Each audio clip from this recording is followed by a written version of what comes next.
Hello, everyone. I don't know why I'm whispering. I think it's just been a while. I don't know. It's been a while since I've streamed. I say as I streamed on Tuesday. But we are back. I don't know if you can hear my PC right now, but I need to take my laptop apart. That sounds so weird to be talking about, but I think I need to take my laptop apart because there is something in one of the fans that is making it rattle. It's been rattling for the past several days. And I just haven't taken it out yet. By the way, I do clean my laptop every now and then. I just haven't had a moment to yet because I've been basically working on a lot of stuff recently. Because for some reason, I can't stop myself from working on shit. I must be stopped. I need to be stopped. But there's no stopping me for some freaking reason. We'll talk about it on stream. Mother, you lose body privileges. I forgot. I'm sure it's not that noticeable.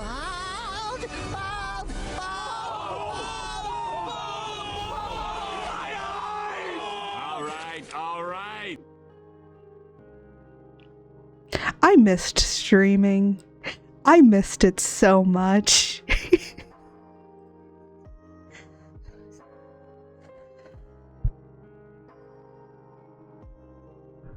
Oh, by the way, I'm not sick anymore, but I'm dealing with a lot of coughing, so I might have to mute my mic every now and then. There might be a point where I might mute my mic and start talking. And if that happens, please alert me that my mic is muted. Even though I can clearly see in front of my face that it is in fact muted. Because how I mute my mic is I don't have like a button that I push to mute it. I literally can physically mute it. And the pretty colors and lights turn off when I mute my mic, so I know that it's muted. But at the same time, I have once muted my mic, came back, talked for 10 minutes. And literally in front of my face, I was like, why are the lights not on? And then I realized I was muted the entire time. So it's quite a predicament, isn't it? But I have been away from streaming for a while, and I kind of do want to talk about it more. I was not really up to talking about it on Tuesday. That's why I kind of mainly had a kind of basically no mic stream. I just didn't really want to talk on Tuesday. But now I'm a little bit better. I haven't really had a really good sleeping schedule. It's been a little bit stressful because of a lot of things. Oh, my hair has returned. My body has yet to return. I'm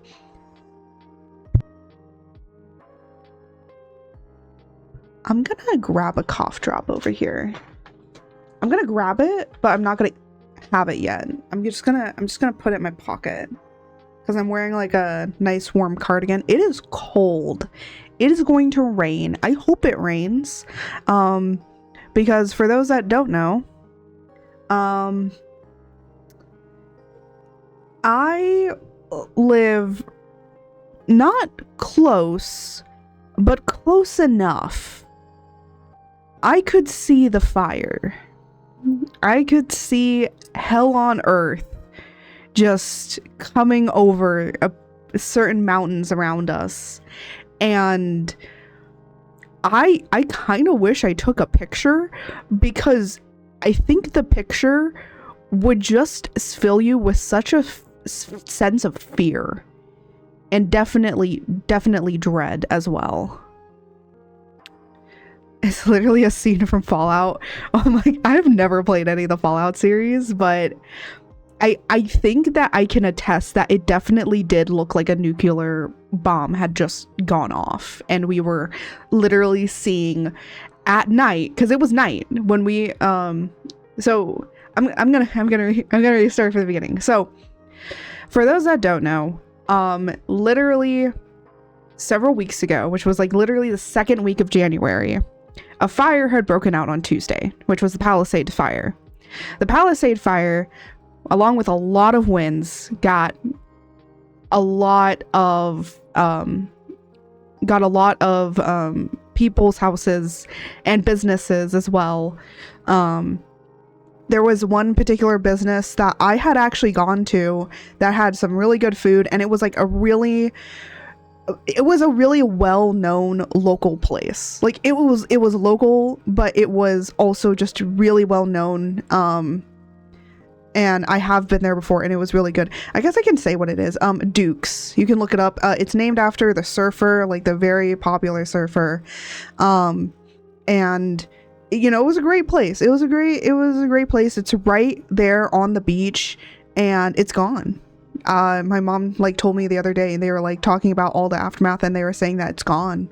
And that place was like, has been there for a really long time. So a lot of places around there are just gone. And then of course we have also the Eaton fire. Oh, my body's back. Okay. We also have the Eaton fire that was also just as devastating at destroying all of those people's homes. And I would say where I am is basically kind of sandwiched between them. So it was not good. I could not see the Eaton fire, but I could see the smoke from it. I could see the Palisade fire as I saw it like basically raging on the entirety of the horizon when I walk out from my front door for like several days, just straight looking from my house, the front door. You could just see that the entirety of the horizon was just smoke. It was not clouds, it was smoke. Some of it was white, some of it was gray, and some of it was black, because black means that's the bad hot spots of the fire. White means that's the fire being put out. So, and you could just see that constantly for several days. And then on Friday, my mom looked at me, and she had called me, and she's like, "We're leaving." Because what had ended up happening is there, because like where I live, there's basically mountains, and if it came over that ridge and came down, yeah, we would pretty much be gone. Like everything would be gone. But thankfully it didn't happen, and they were able to keep it at bay. And we left for several days, and then we came back. Now the thing is we didn't realize that during that time where we were basically fleeing, I didn't know I was sick. And apparently I had gotten sick from something somewhere, which is weird because my mom was like, "You never go out of the house anyways. Where did you get sick from?" And I'm like, "I don't know, but I'm sick." So on Sunday, we really found out that I was sick because I began having a fever, which when I get sick, I rarely have fevers, and I rarely get sick. That's the other thing. I rarely get sick. So I got sick, and that's why I was basically gone for like another week, because I was sick. So there was fires happening, and then I got sick, and apparently we found out that it was ligma, the plague, you know, the grand plague of 2019 itself, or 2020 itself, that my mother and I have been gracious to basically run away from for 5 years, and it finally caught up to us.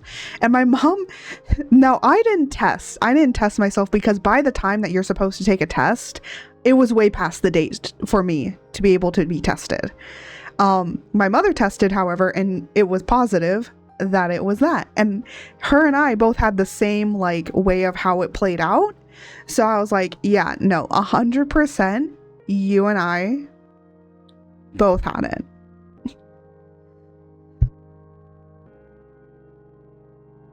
So yeah, that's that's what happened for the past several weeks. And yeah. History classes roll about the dirty 20s. We talk about the dirty 30s. Oh my gosh.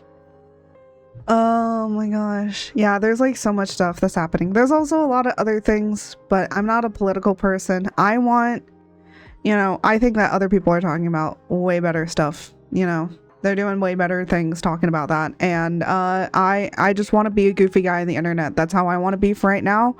And I just want to laugh. But I wanted to tell you guys that I did just say a few things on Tuesday. But one, it was really early and I still haven't really gotten a pretty good sleep schedule yet because I've been so sick that I just like sleeping schedule whack, man. It's been whack for the past several days. But yeah, so that's what's been happening. And you can kind of hear in my voice, like I'm still not 100%. And you know that I was bad because I was showing, okay. So before everything had happened, I streamed once and I made a clip about me talking about how Monster Hunter is a cozy game. That shit has since gone viral on TikTok. I don't know about YouTube because I didn't check it because that's on the main channel, and I'm gonna be honest, I rarely check the main channel, honestly. But I have to look at it.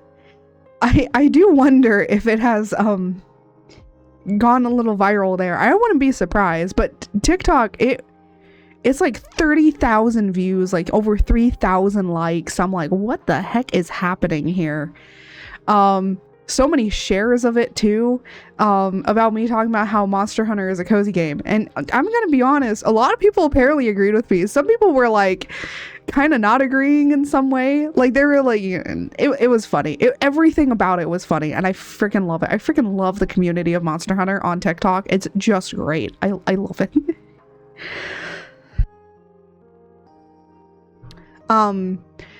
But yeah, so there's that. And I was like watching it and showing my mom, and she was like, was that you talking? And I was like, yeah, this was before I was sick. And she was like, your voice sounds completely different. And I'm like, oh god. So yeah, that goes to show how bad my voice used to be. I don't know like how much better I am. I have to probably like well, when I clip and edit stuff, if I clip and edit stuff today, then I will hear distinctly of how bad I actually sound.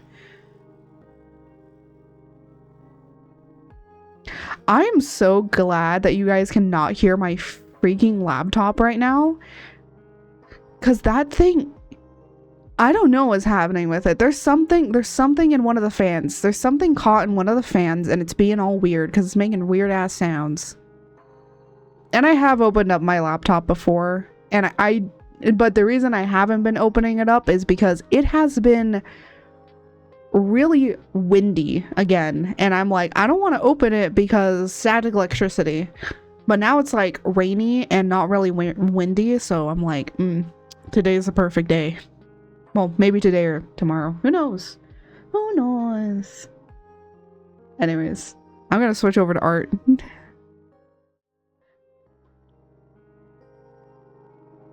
Hold on a minute. I gotta like I gotta get all my stuff together. This one. I love my Stream Deck. I love it. It does so many great things for me. It actually has been really helpful.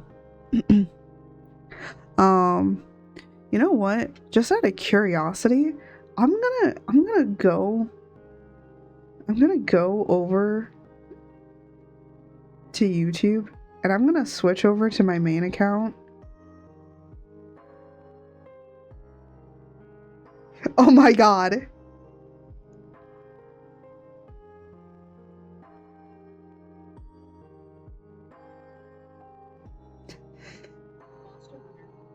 Here, let me see.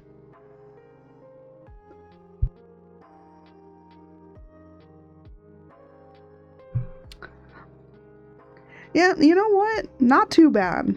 Not too bad. Let me look at this.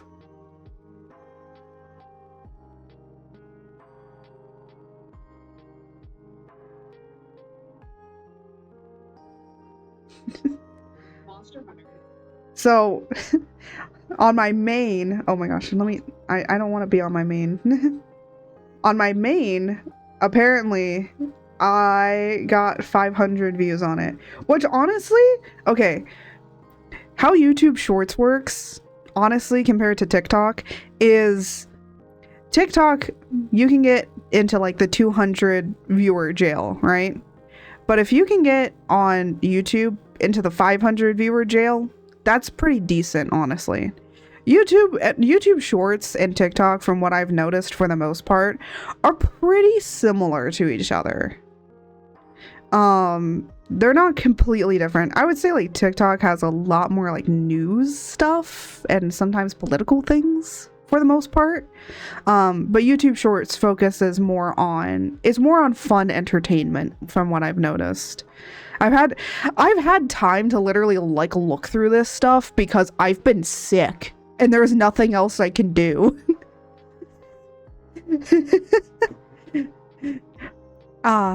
That's the beauty of things, right? When you're so sick you can't get anything else done. Yeah, that's what I was gonna do.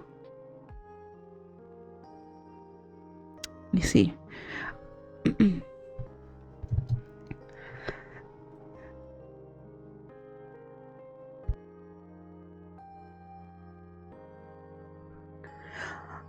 If you hear me like, if you hear like a tapping sound that happens, that's probably me turning off my mic. So if I mouth something, it's me coughing.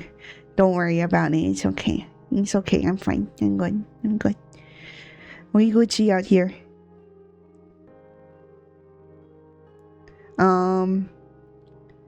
I do also sometimes have to blow my nose, so I might mute for that as well. I'm not sick anymore. I'm just recovering, but people have told me that apparently you get to have this nice little sniffle and nice little cough for like a full few weeks afterwards, and I'm like, ooh, we'll see how streaming goes then.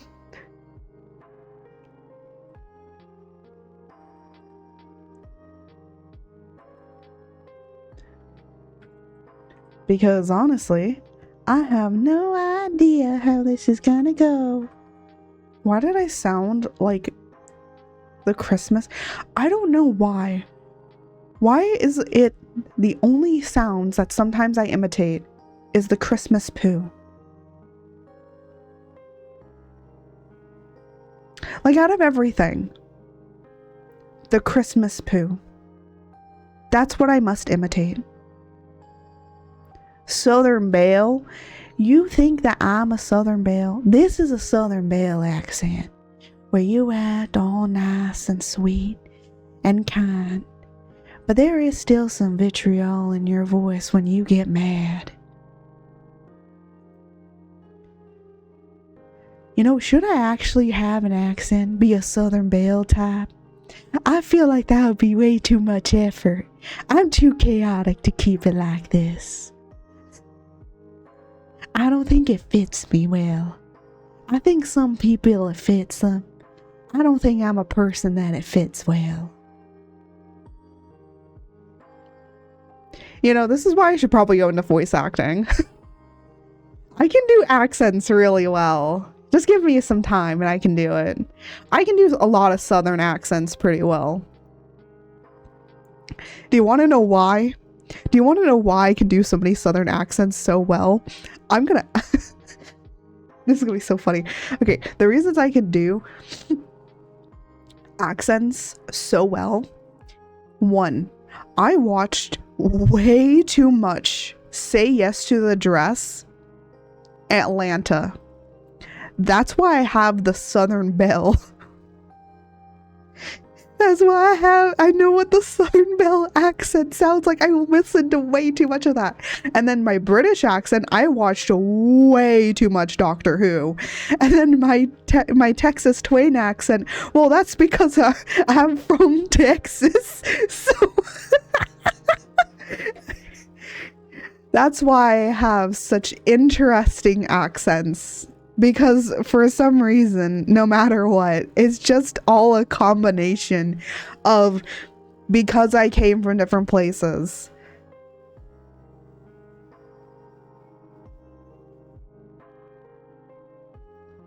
If you hear me pause and just stare for a minute, it's not because I'm coughing. It's because I'm staring at my laptop going, why the hell are you making this much noise? I was gonna put my headset on, but my headset apparently is dead. And honestly, after an hour, that shit hurts. I like don't like my headset anymore. I need to get with some of those like earbuds where it's just like the earbuds.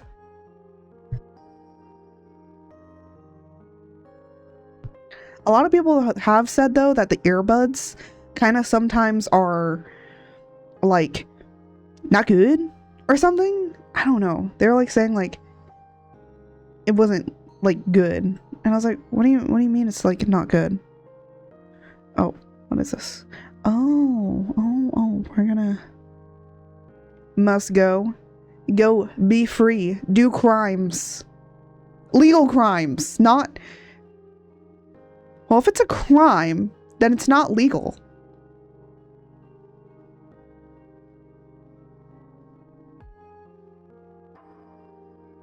Do crimes. Just do crimes.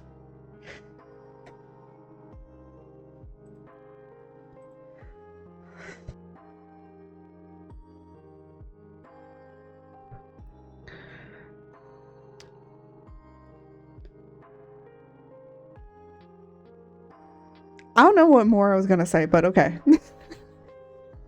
I was trying to mimic like go do a crime, and sometimes I love when my brain doesn't work right. I think my brain is still like recovering from sickness, you know? It's still trying to figure out what is what. And I don't think that it will ever understand what is what. Because sometimes I don't understand what is what. What does the term what mean? You know what? That's a true question. What is language? Okay, you know what? We don't need to go down this spiral. I don't need to go down this spiral of stuff. We're gonna just leave it. One thing that you guys should know about me that you probably already know, I overthink really easily. But the funny thing is, it's not just me, my mother does it too.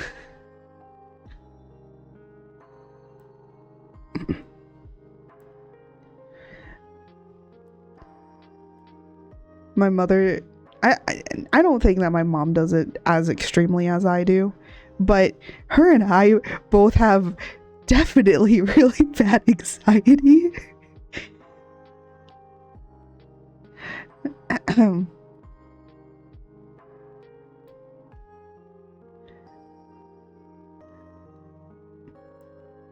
And it doesn't help when you have two anxious people in a house and then, you know, a freaking like natural disaster ends up happening. Yeah, that shit no good. I know that there's actually plenty of other content creators that have been like talking about you know, how the fires affected them, and honestly, it's been kind of, I don't know, therapeutic. I wouldn't really call it therapeutic. I think it's like, you know, I think it leads to a deeper understanding that it's not only me that was really affected. And you know, I'm very lucky that I still have my house, because I know plenty of people that haven't gotten their house. And some people that haven't even been able to sometimes go. I think most people have been able to go back to their houses, which is very, very nice. What the heck? And you know, I know it's gonna definitely take a lot to rebuild, because you know what? I'm gonna turn this down a lot more. It's gonna take a lot to rebuild. Even I know that.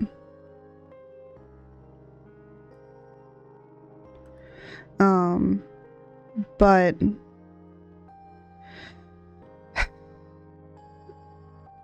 I hope that, you know, people can rebuild. I'm gonna be doing some stuff outside of streaming and content creation to help some people, because, like, you know I don't have that big of a platform, but I know that there are some things that I can do for my own community, and that's what I'm gonna be doing.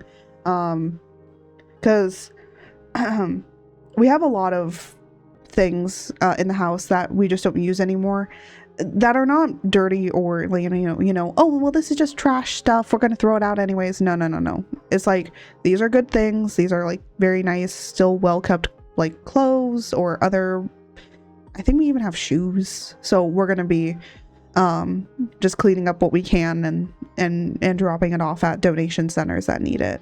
And that's what I'm going to be doing. If you want to help, there's plenty of things on California government websites that have links to stuff if you want to donate. I do highly recommend donations, either whether or not monetary, or I know plenty of people that have like been driving from like other states to drop off food, like canned food. Canned food is best. Canned food, like canned food or non-perishable food is gonna be like the best things that you can like drop off. And you can drop it off at food banks, or you can drop them off at like donation centers that'll be handing them out for free to people that need it. I think we have a few like, even like, I don't know why my mom kept a lot of my old baby clothes, but we have a lot of old baby clothes that we could probably give as well during this time. So that's what we're going to be planning on doing. I don't know when we're going to be going, because again, both my mom and I have been sick, so we kind of haven't had the motivation to go because we've been sick. But we also don't want to give of course we don't want to give anybody any sickness from ourselves to anybody else, because that's the last thing that any of those people need, you know. So I don't know when we're gonna be doing that, but we're gonna be doing that sometime. Just going and helping out. And yeah, a lot of our neighbors are even like getting this stuff together to help out with other people. So there's a lot of things down here that we're trying to do to get things done. I know that's a lot of like personal stuff that I don't really like talking about much. But you know, there's a lot of things that are going on out where I am. And I know that definitely it is a danger to talk about like where you live. Especially in this day and age, but I'm gonna be honest out here. The reason that I say this is because I want to help my community. Okay.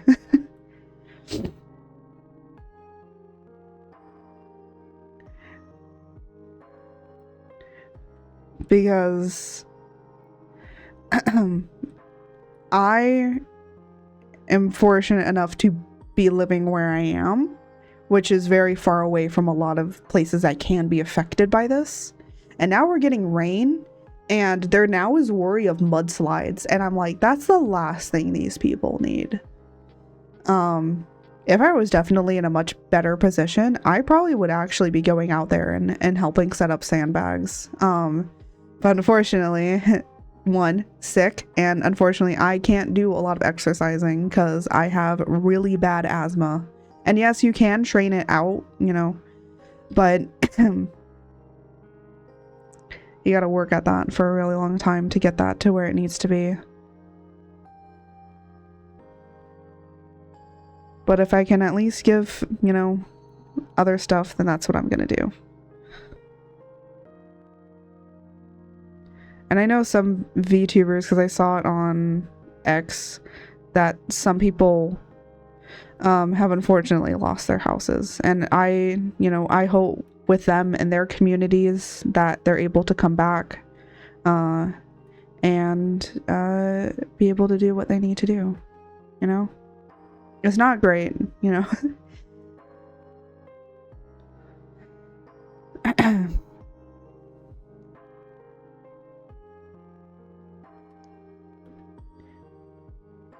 But I will keep being here no matter what. There was somebody that was streaming. Okay, I saw this clip. This is funny. This is funny. This is a funny clip, okay? Somebody had gotten an evacuation notice to explain some things with how evacuations work, because I think a lot of people don't know this. There's something called an evacuation warning and an evacuation. Evacuation warnings is basically, hey, you should pack up. This is the you should be packing up and leaving kind of situation. You can leave, but you don't have to leave. You don't have to leave if you don't want to until like they say, hey, you have to evacuate. But an evacuation warning is basically them saying, hey, you have to get ready for there might be an inevitable evacuation. And then when they say evacuate, that means that you have to leave. So yeah, that's the difference between them.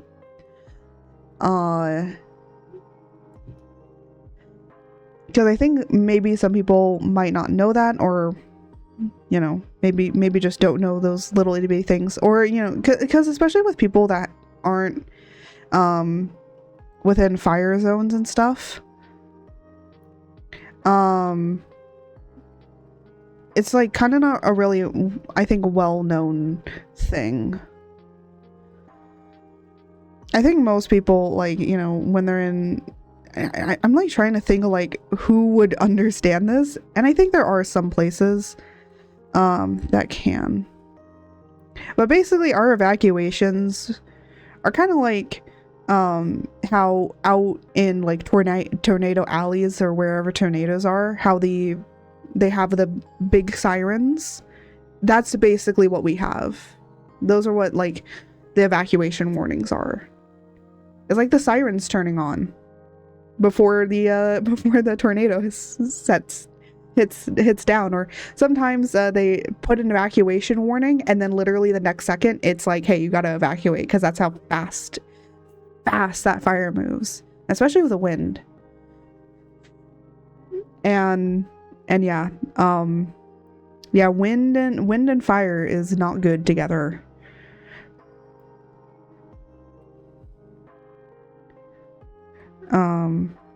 It can be very, very dangerous. And a lot of people, you know, might be wondering, like, why couldn't they get all of the helicopters and stuff to be there? If the wind is too much, it's unsafe for people to be like flying.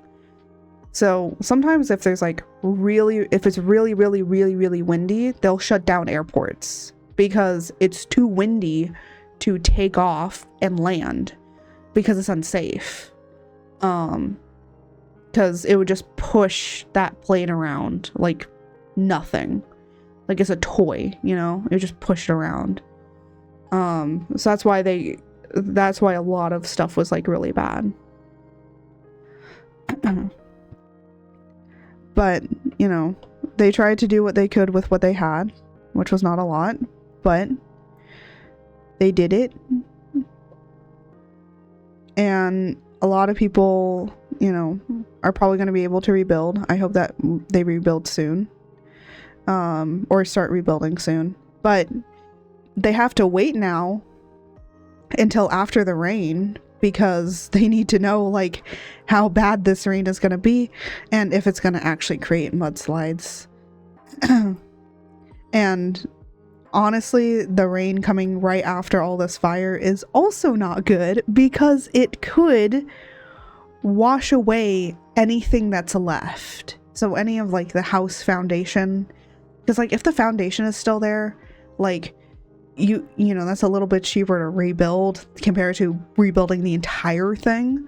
But now it's like it could just come in and just wash everything, and now you have to clean up all of that even after the cleanup from the fire, and it's going to be costly, not only for the people but even for the city. So there's a lot of stuff in aftermaths of fires that I think a lot of people sometimes don't really talk about. And there's a lot that goes on into it, even further past it. Like, this is going to be a problem for years. And a lot of people are talking about like what's going to happen, because if you guys don't know, the Olympics are going to be happening in LA in 2028, which is like a few years away, like 3 years away. They already have started building. They've like been building since and it was announced. And I'm going to be honest out here, I don't know what's really going to happen, because it's like, you know, do you give the money, you know, a large majority of the money to the people that was dealing with these fires, or use it to build the Olympics? Now, technically, the funding is two completely different separate areas, but it's like, do you want to take some of the funding out of this area to put it into other things to help people rebuild, or how you want to allocate stuff? So that's gonna be something that they're gonna need to discuss. Politics. How we absolutely hate it.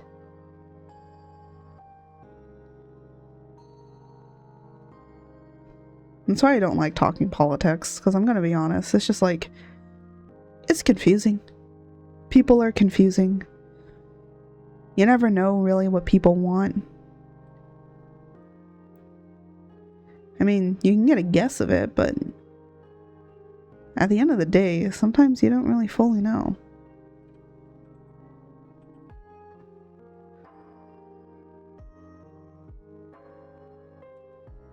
I spelled that wrong, but I don't care.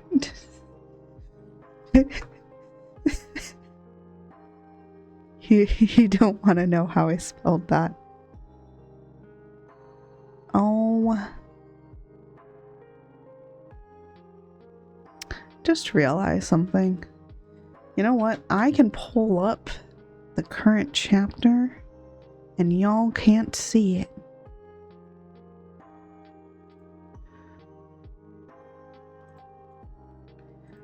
Let me go in here. Oh, also, by the way, this is just a little side tangent. Anybody that's in the Patreon, you guys will actually be getting early access on, I believe it's tomorrow, to read it. I figured out a way to make it so you guys can see it early. I didn't even know that Patreon allows for like basically you can like lock links. So I have it like that. I didn't even know that you could do that. So I learn new things about the Patreon every single day. But if you do want to support me and the channel further, you can go on the Patreon. If you want to join us in talking on Discord and stuff, I try and be in there. We just don't have a lot of chatty people in there. That's why it looks dead, but it's just, there's not a lot of people chatting in there, so it's, but yeah.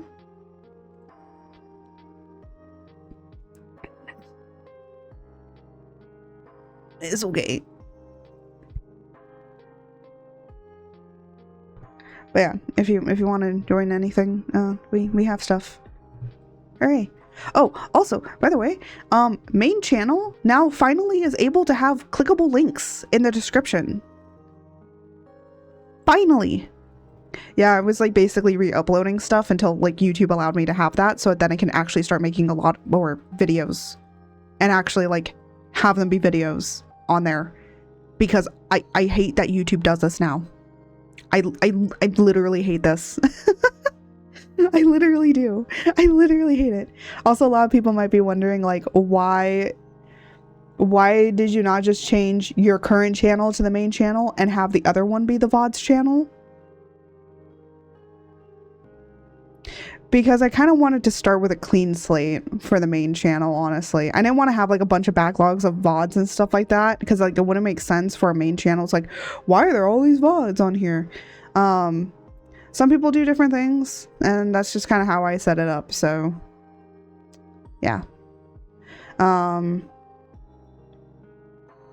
But that's how it is.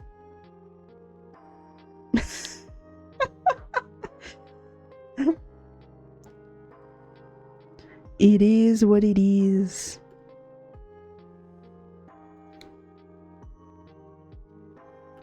Actually, I can use this to do this. Excuse me? Huh? Bad, what are you doing?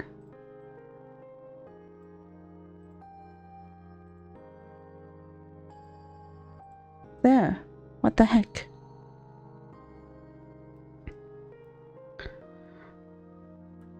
There we go.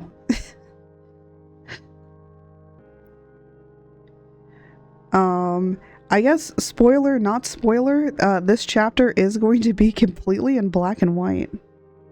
Or well, technically it's not black and white, it's grayscale.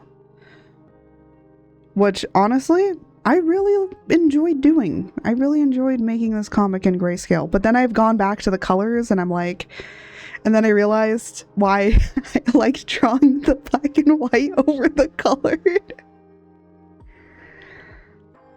Honestly, it kind of makes me feel like I should have gone back and maybe really thought if I wanted to make it all colored or in black and white. And you know what? I kind of like both styles. I kind of like drawing in color, and I kind of like drawing in black and white.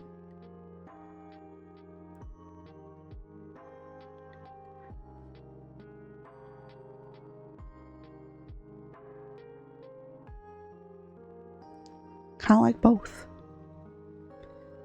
It's like the road to El Dorado, you know? Both is good.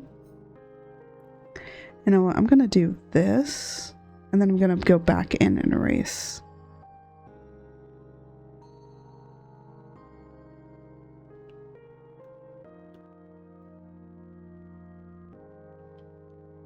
Twitch, don't worry, her cleavage is covered.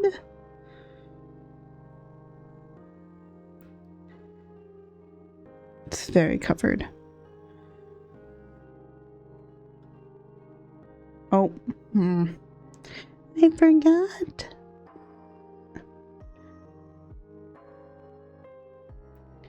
Forgot to close. Honestly, it's so much easier to just go back in and erase when you need to, compared to like other things.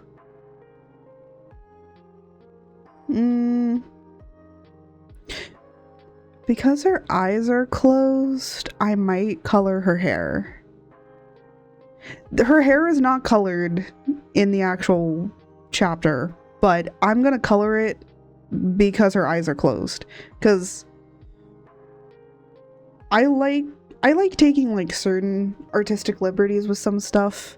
It's not completely black and white. There is some color, but color in like certain areas of importance. But because her eyes are closed, it's like she's gonna be completely black and white, and I'm like, I don't want to add some color. You know what? I'll do one pass without it colored and one with it colored, because I can separate up layers. That's a brilliant idea, me. Smart thinking. I has a smart. Sometimes I don't have smarts and sometimes I do. Look, I'm an artist. I'm not a genius. Oh, actually, something I do want to announce that I probably will announce later is I am going to be opening up commissions in February. Yeah, we got comms opening up in February. I'm going to announce it probably later, either later this week or like probably later this week. It's not the first week of February. I made it for the second week of February just to give me some buffer room. And I'm so glad that I did that because I had set it up before I had gotten sick. And I'm so glad that I made that buffer room. One, so I can do a few things that I need to get done and also to set up a few things. So the brain cell is working overtime. My brain cell is always working overtime. Have you seen me? You know that my brain cell is constantly working overtime.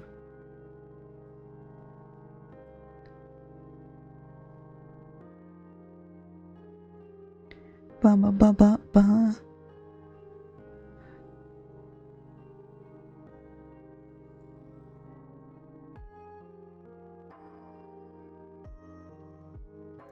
Oh no, I think this is the... Okay. Yeah, because it goes up like that. Okay, alright, me. I'm remembering hands.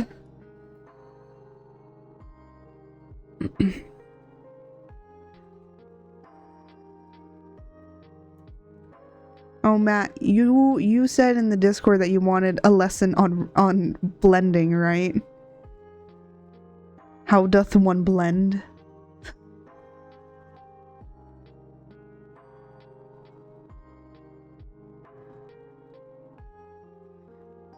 I'm gonna be honest, Matt. I don't know anyone that knows. I'm gonna be honest out here. I shall teach you my ways. And I hope that it helps you. By the way, I think...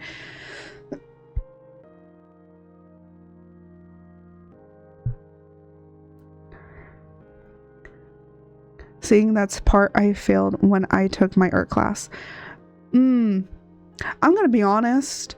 A lot of my art teachers always said that I over blended too much. And I'm gonna be honest. I do, but I think like over time I've gotten to a point where... Yeah, I still overblend. Overblending just means like everything looks like really smooth and polished and stuff. But I think like, you know, with certain brushes... Mandatory credit card heist, hand them over. Why does that pick up so well on my mic?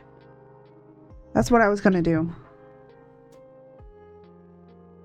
I was gonna turn my sound down on my because I don't have my headset connected, so you just hear George echo back to me.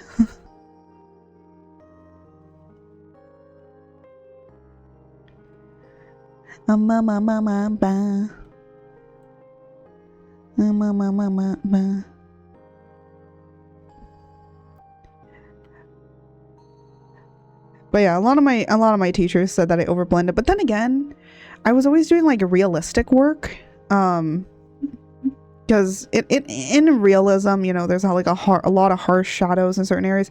And I'm gonna be honest, I have started to do that a little bit more. I think you can kind of notice it in more of the newer chapters that I started to do that more. But in a lot of older chapters, I think I overblended too much. Didn't echo over here? Oh. To me, it sounds like George is coming through my mic audio because I can see it on OBS that it comes through. So I'm just going to turn down the speaker. I'm not listening to anything anyways, so I'm going to just turn it down anyways.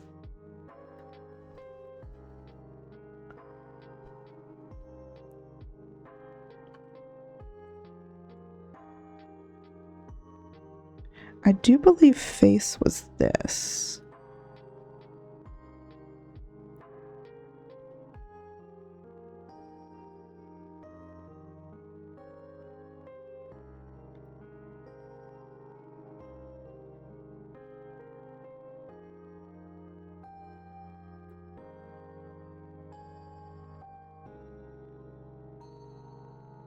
I need it smaller. I gotta run. I got to run through walls? What do you mean you got to run through walls? Bro, can I run through walls? I'm a god. I can run through walls if I want to any day. But I wish to run through walls.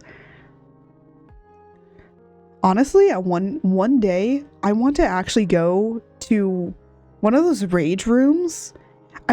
Not because I'm a very angry person. I just want to go for fun. Exactly what it sounds like. Bro, what is your job? Is your job just to be a stunt double where you run through walls for fun? Well, I guess it's a job, so it's not really fun. It's your job.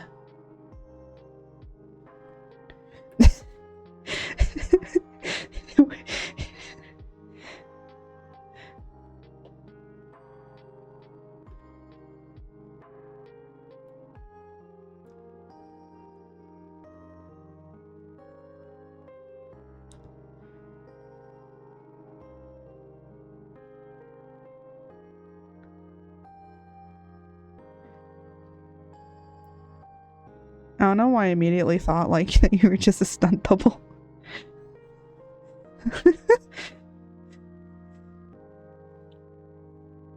No, I was helping one.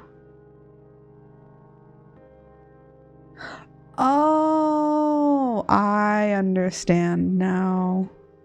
That makes a lot more sense. You know, it would have been funnier if you just went with it. Yeah, I'm totally a stunt double working in Hollywood and stuff like that. You could have just gone with that. You could have just gaslighted me the entire way.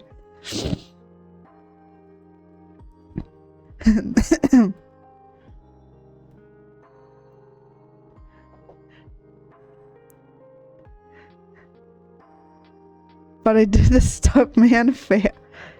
Oh, you did a stuntman fall. Ah. Hey, you know what? You may not be a stuntman, but you did the fall. That's what counts.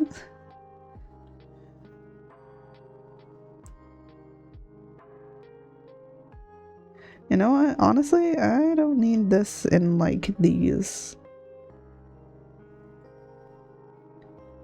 So my shoulders hurt. Oh my gosh, yeah.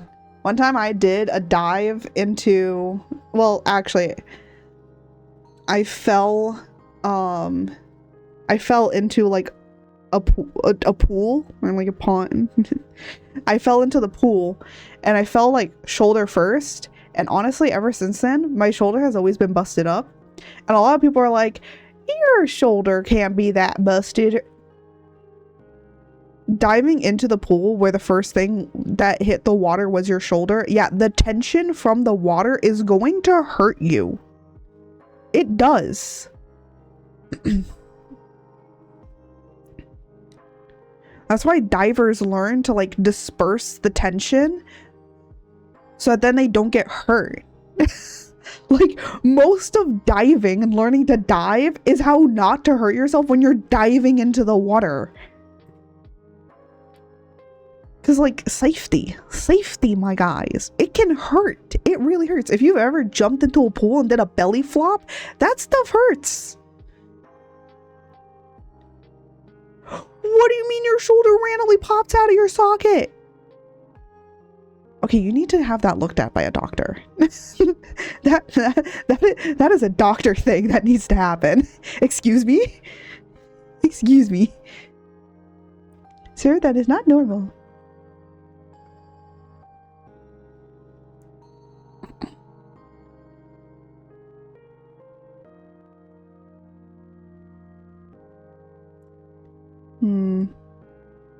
Trying to pick a clean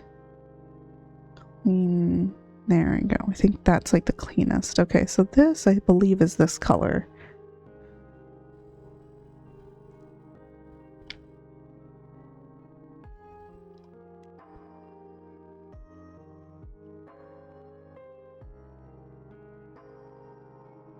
I hyperextend it when I was like 7 playing football and never properly healed. Bro, do you have Ehlers-Danlos syndrome?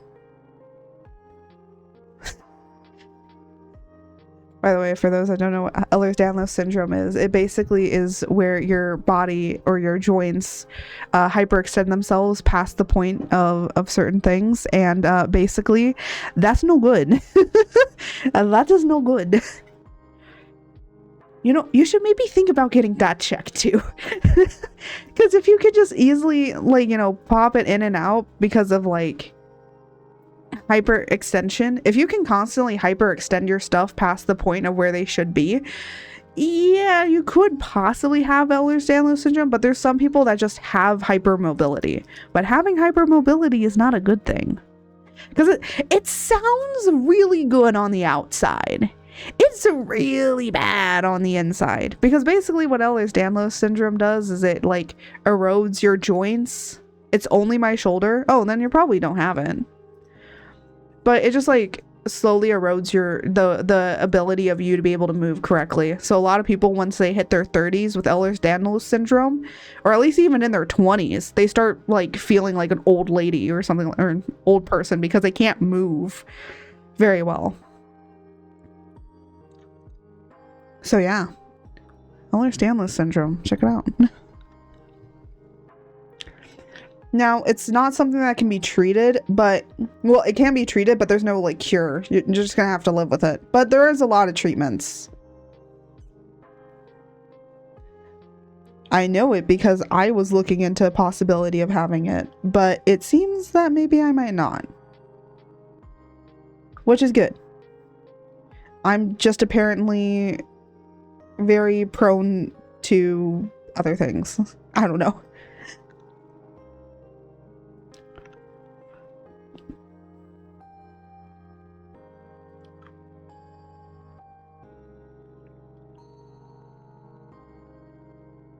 I don't know where I was going with that. I'm like, I'm prone to things.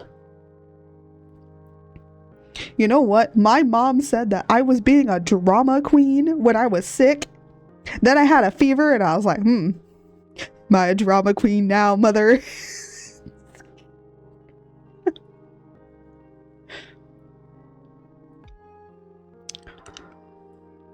Nah, I didn't hold it over her head. I was just like,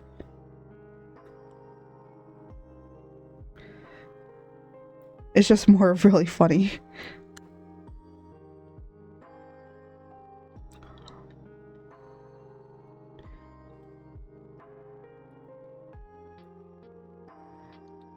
It's like, oh, art's just being dramatic. Fever.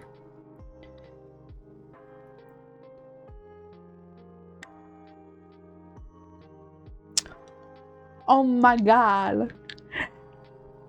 Why am I getting called out by my fucking chat? I'm so glad they're an ad right now. I'm so glad.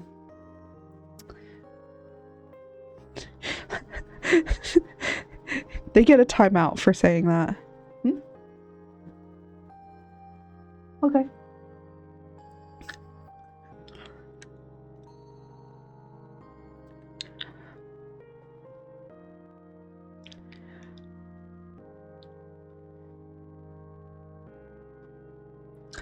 You dodged. Alright, just for that, after the ads are done, you're getting another set of ads. I don't care. Just for that.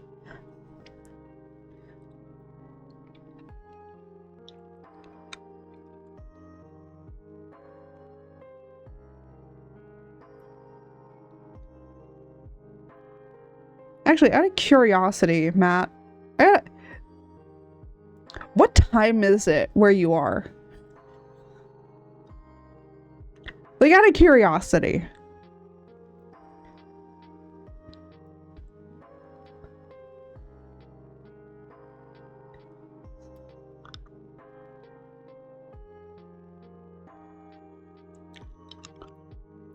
5 p.m. Oh.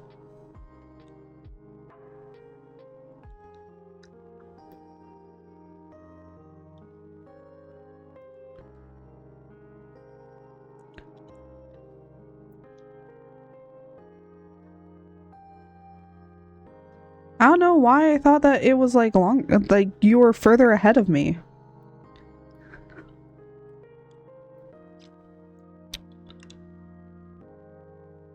Uh-oh. I'll be right back.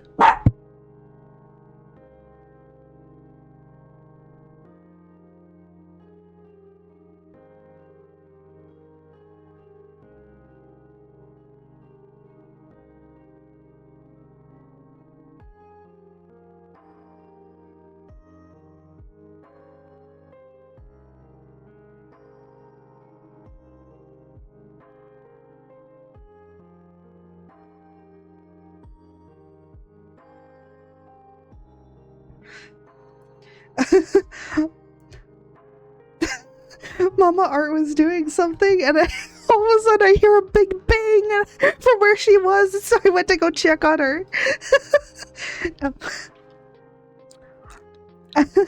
She's fine. She's fine. Something else fell. Something else fell and it spooked not only me but also the dog. But Mama Art's fine. She didn't fall. I would have been more afraid. I'm gonna be honest. If Mama Art falls and she's like, we have to go to the hospital, I would run back in here and say, stream's over, I'm taking my mom to the hospital.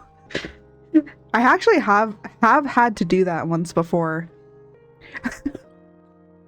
Because she, unfortunately, her and I get like really bad back spasms, and it seems like I might have that eventually. Not in my younger years, probably when I get older.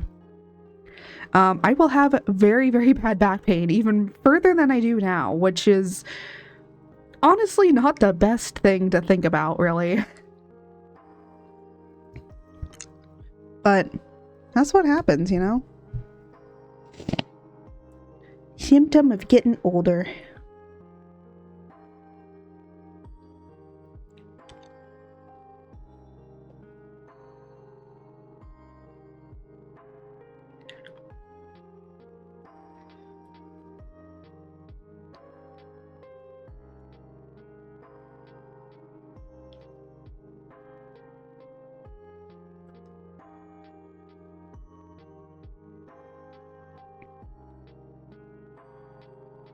My computer's like really chugging away. It's like, when people say like, oh yeah, my computer's chugging, I'm like, I need to take a recording and literally send it to Jose, because he did not believe me. He was like, he was like, oh, I think it's just like dust or something. I'm like, no, something's inside of there.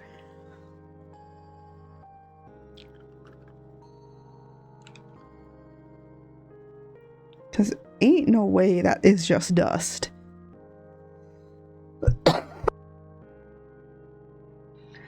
I almost didn't catch that cough. I'm sorry if that was really loud. I'm trying not to cough into the mic, you know? I'm trying not to do that. Alright. I'm gonna make a duplicate of this. It wasn't? Okay. I'm gonna make a duplicate of this. And then...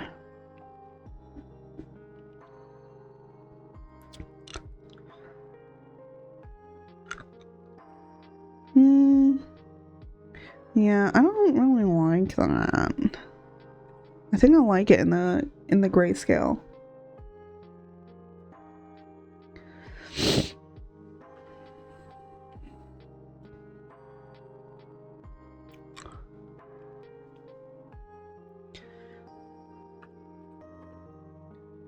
Oh, no, this is on 50.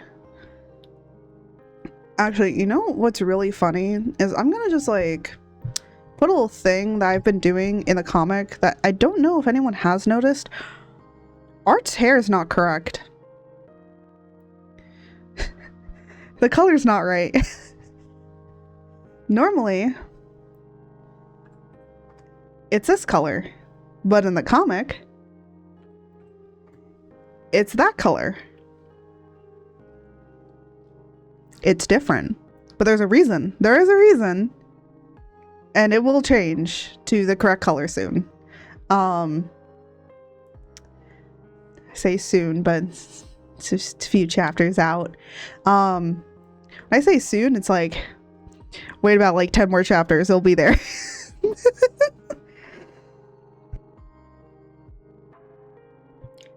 But soon. That's all I can really say. But yeah. But I you know, if anyone hasn't noticed that, well, now you do. Now you know. Hooray. Congratulations. You're in the secret area of things that you didn't know, and now you do. Honestly, if my comic does get bigger and I like stream and stuff like that, it's like I say like a lot of hidden stuff to things that if people are like really nitpicky into the comic and the lore, that they would be like,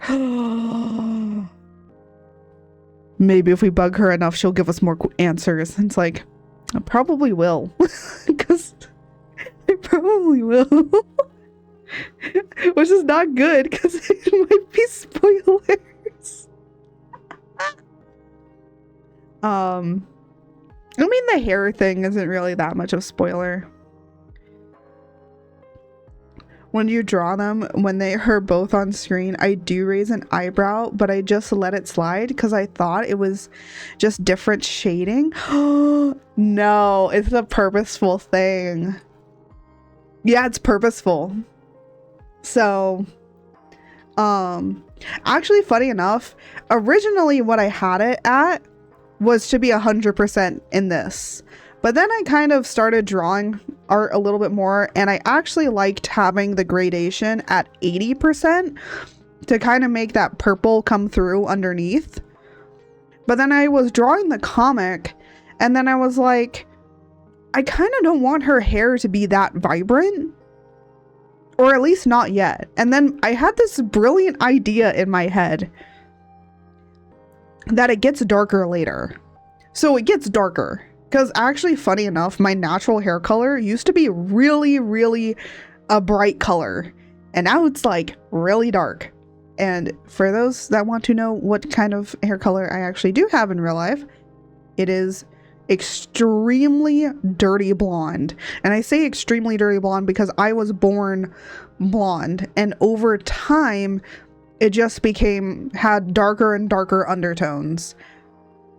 So my hair almost kind of looks brunette, but when I wash it, you can tell that it's dirty blonde. So it's really funny. I just am a dirty blonde with a lot of really dark undertones. So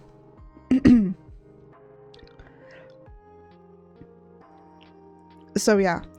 So in a way, I'm kind of referencing that, but it's also to reference a different thing. It's actually to reference a change, but I'll talk about that later. I'm dark, dirty blonde, but only in the summer. Oh, I'm lighter in the summer. I'm lighter in the summer. I'm darker in the winter.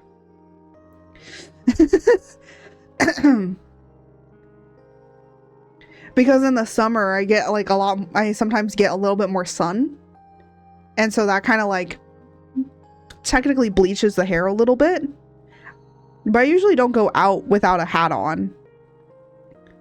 But sometimes if I'm like, you know, out at the beach or something like that, you know, it's gonna get lighter on its own. So yeah, also when I wash it, you know, it gets lighter because it has all the dirt and grime out of there. So yeah, but anyways, so hair stuff I used to draw it at 100%, and then I turned it down to 80, and I like it at 80 now. And by the way, the 2.0 actually has it on 80%, so this is the normal color. And then I was like, for the comic, I'm gonna put it at 50%. So yeah, eventually it's gonna be 80. It's just like right now it's at 50, but it will change. It'll change later. So Don't. So if you have noticed that, it's purposeful. There also is another thing that is purposeful. Art doesn't have a lot of highlights in her eyes in the comic. Did you ever notice that? That is also purposeful. Also Art, of course, doesn't have her hair tied, and she doesn't have her necklace either.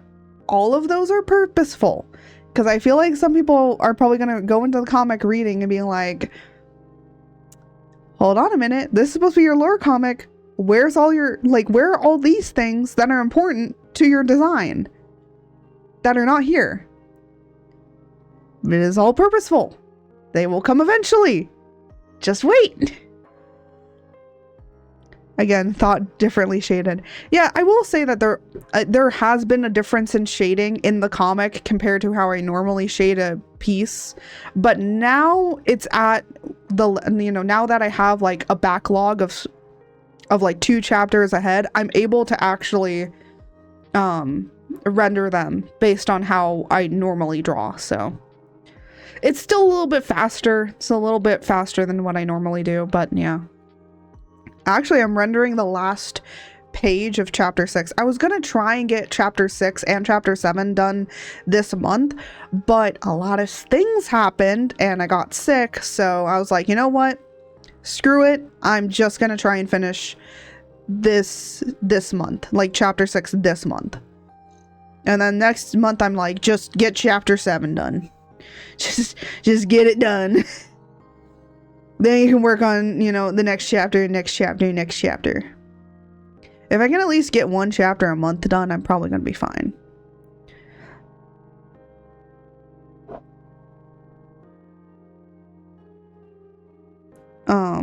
But yeah. I don't know if I want to keep it like this. I prefer this compared to that. Like, this is pretty, but I think it's too much for the color. Again, it does like bring a thing, but I don't want her hair and head to be the main focus. I need this to be the main focus, which is this orb here. Quick thing. Ah, I see. So the orb is going to have to go under this. That's fine. All right. 1, 2, 3.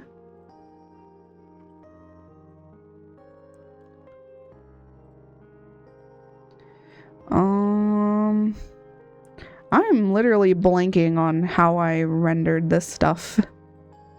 I think I had it be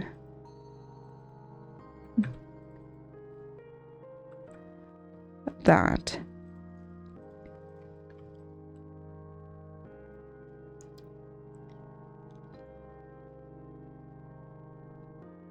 Oh, and then of course the base itself.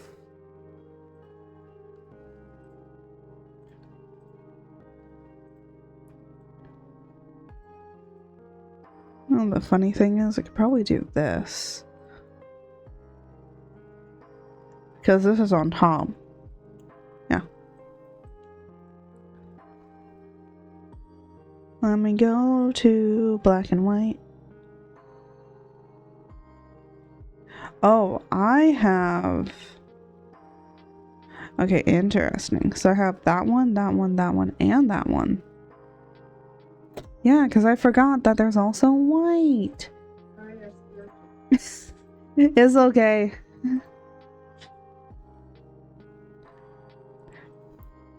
Like how you just suddenly hear me say, like, oh yeah, it's white.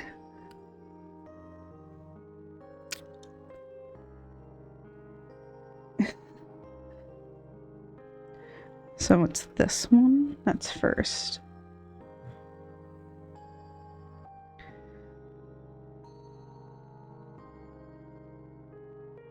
Was this on... I wonder, hold on.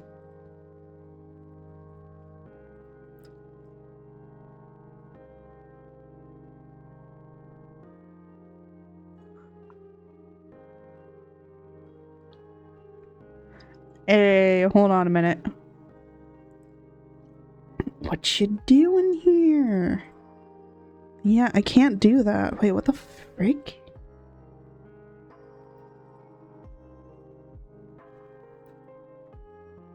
Okay, there we go. That worked. That was weird.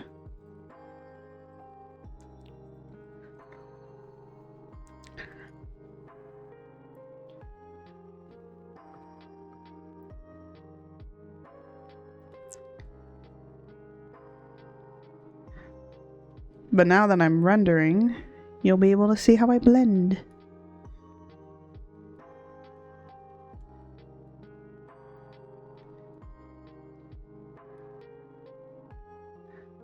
I want the light to be coming from the orb itself.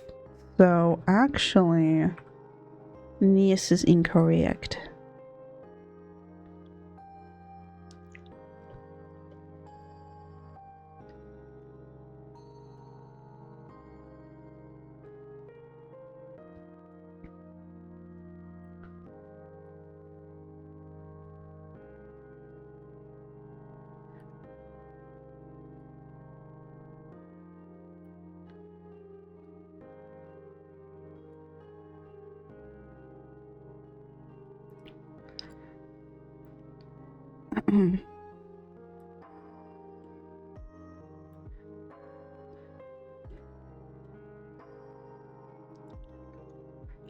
Yeah, one thing about rendering is like you always got to think about where the lighting is coming from.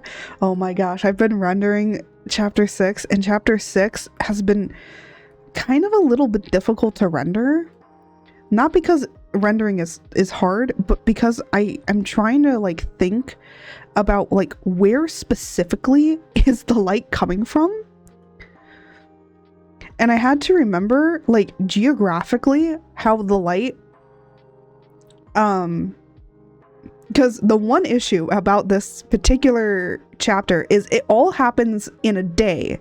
But the thing is that day changes, you know, the light changes depending on the day, right? So the time of day affects where the lighting is coming from. But also where you are in position to the light changes where the shadows and the light is coming from. So yeah, I had to do a bunch of like thinking about like basically astrology. I was basically doing astrology, trying to make sure the angles like aligned with the lighting to make it look believable. Like this was supposed to be like early morning to afternoon to late night or even evening, right?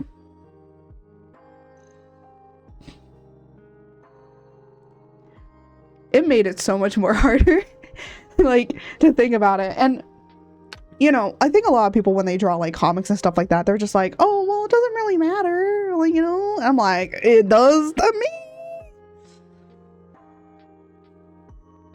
especially if I want to make it a little bit more believable. I mean, come on. Like, I could just make the lighting, like, be coming from wherever, you know? Oh, the lighting's coming from wherever the music is, right? I love that quote from Peter Jackson. That's probably one of my best quotes. Honestly, that's really nice for certain things in, like, comics and stuff. But there's other times where I'm just like, but they're outside and you can kind of know that the sky and everything's not aligning correct and it's going to bug me. And even Jose was like, you don't need to worry about the lighting that much when it comes to this. And I'm like, it might not bug everybody else, but it bugs me. So yeah.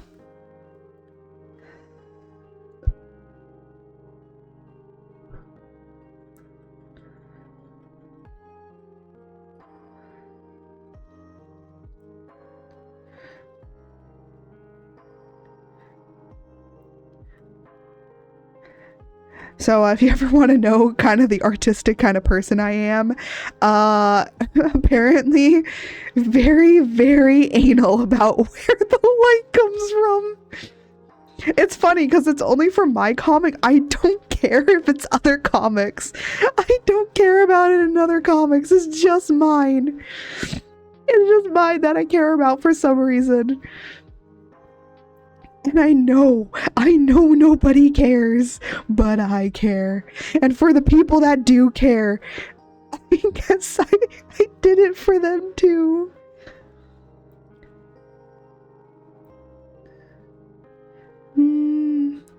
Technically, if the light is coming from here, you're not really gonna see it too much. So let me just... La-di-da-di-da-dies. Not gonna really see the light.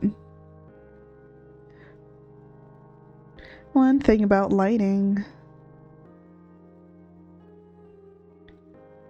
Sometimes areas that you think you should render, you don't actually have to render because it's actually not gonna get seen.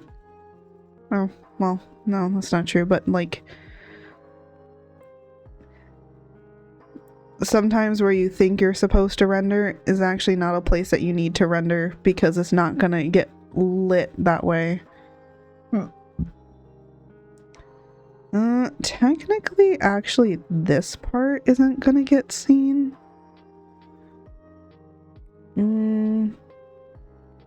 With how that is, I think that needs to be like that.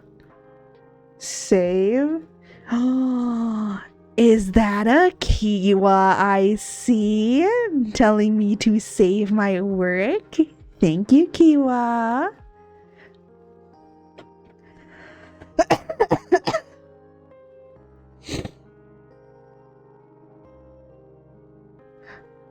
Also, hello, Kiwa. I don't know why I said it like that. Apparently, I'm serving today. Honestly, when don't I serve? I feel like the day I'm not serving is the day that I die. I guess I'm gonna continue to serve. I don't know where I was going with that.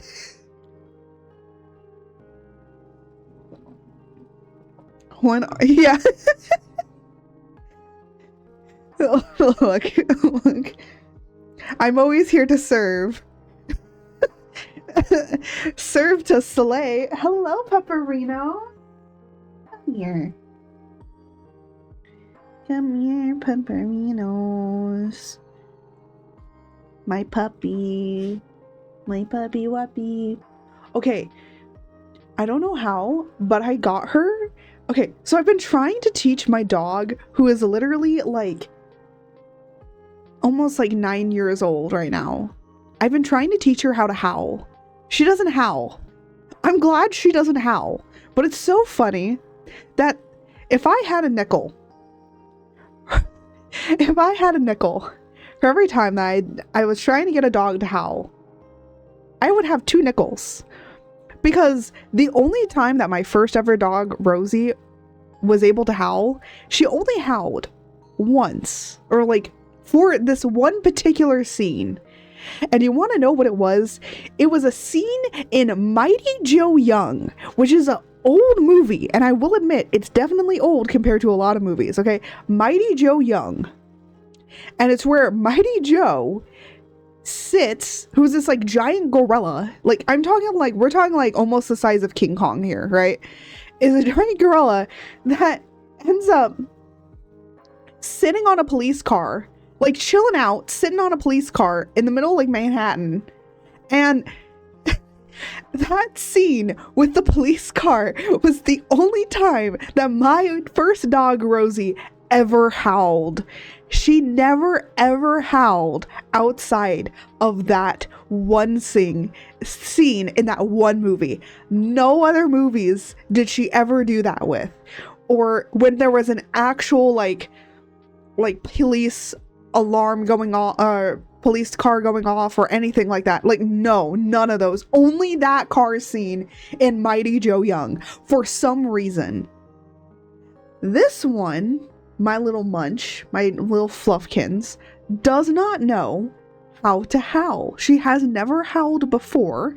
So I've been trying to kind of teach her. I don't know why I'm doing this. Honestly, I think it would be a terrible idea to teach a dog to howl, but it's so funny that she doesn't know how to howl. So instead, I've been trying to teach her how to howl, and she doesn't howl. You know what she does instead? Aggressively whines.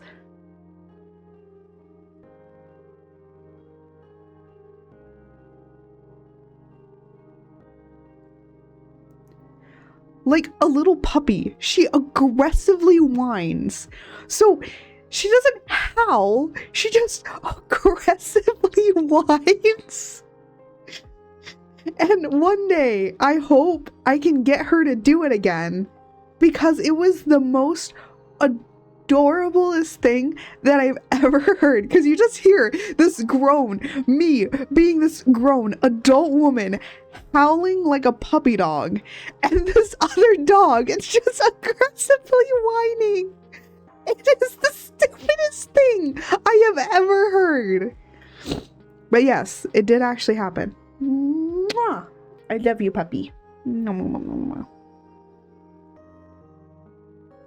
I gotta move you.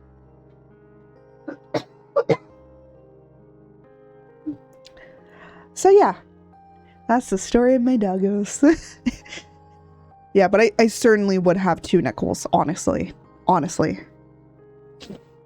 Because again, it's weird that it's happened twice where I don't have dogs that howl. It's good. Because you should hear the neighbor's dog. Oh my gosh. But at the same time, I'm just like, howl, damn you.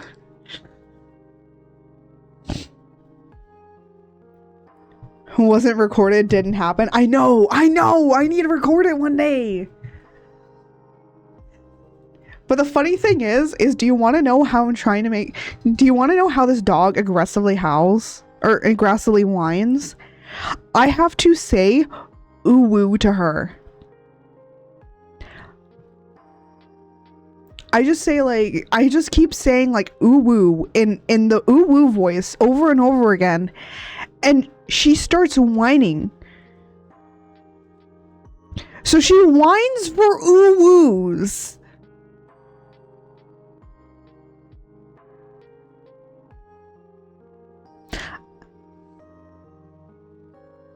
I don't know how I feel about that now. This dog just whines for ooh woos. Leia, do you like e-girls? Should we bring that question up?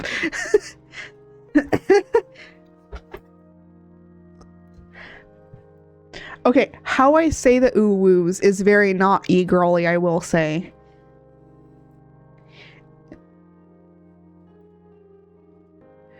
It's more of like just trying to communicate with my dog in a weird way, I guess. It's the best way I can describe it.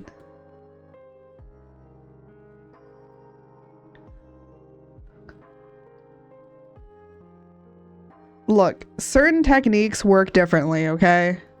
And apparently that just works.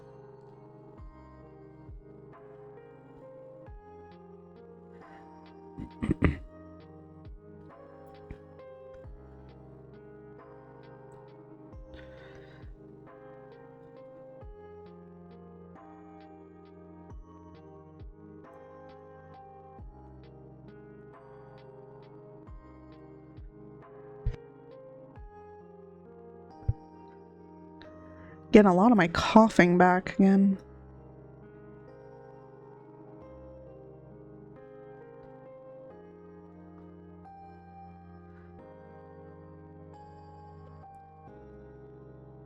You know what? I'm gonna have this be more solid.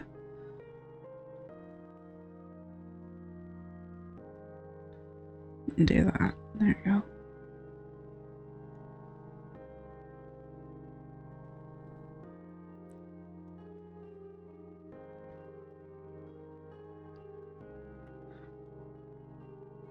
I was gonna go down and do her legs, and then I was like, oh yeah, it's only up here. No.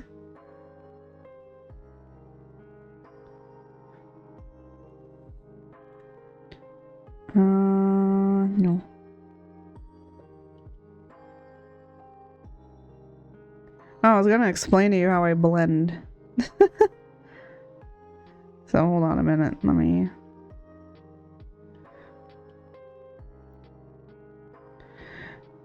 Should need this to be bigger.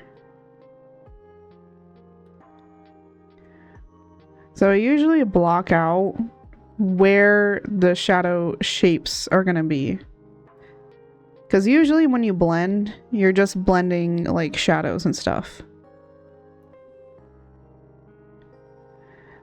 So I usually block out where those shadow shapes are kind of going to be, depending on where the lighting's come from. And considering the lighting's coming from here, then, you know, of course, this area is not going to get seen, you know. It's going to be in shadow.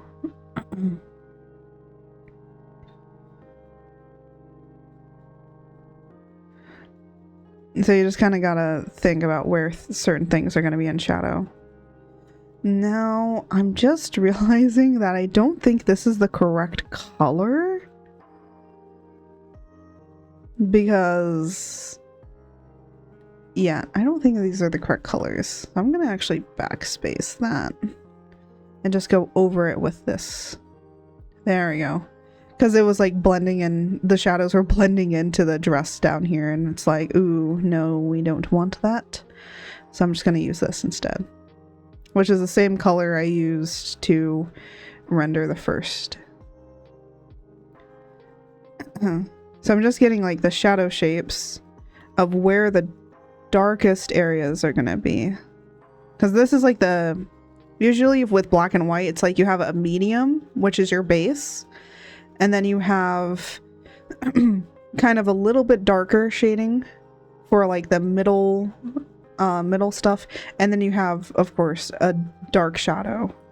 And a lot of dark shadows or core shadows are going to be not as soft as these. And there's soft shadowing and there's hard shadowing, which is what I'm doing here. I might actually keep this in hard shadow, but I only blend an edge that I want to be softer. If I don't want it to be soft, I'll keep it in this more harsher shadowing, which I kind of do want to keep these in harsher shadows.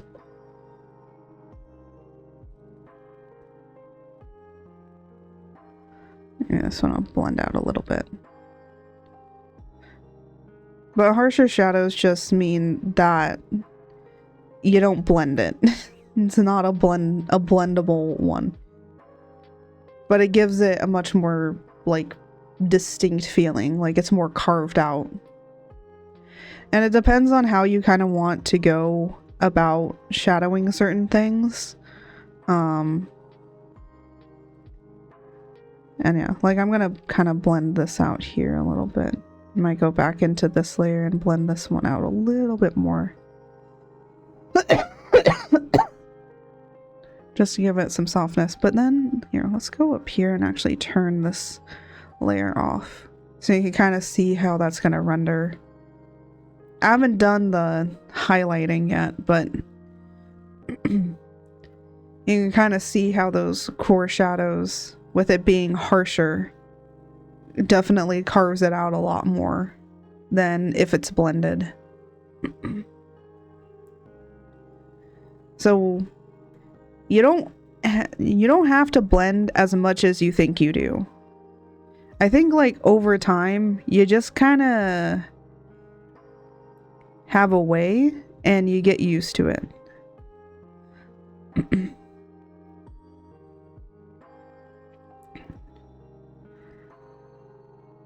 But for rendering, I would say most of the time, for me personally, I do have a habit of over blending. It's a habit I'm trying to get out of. As you can see, I'm trying to do it with this one. But it sometimes can be a little hard to like pull yourself out of it sometimes.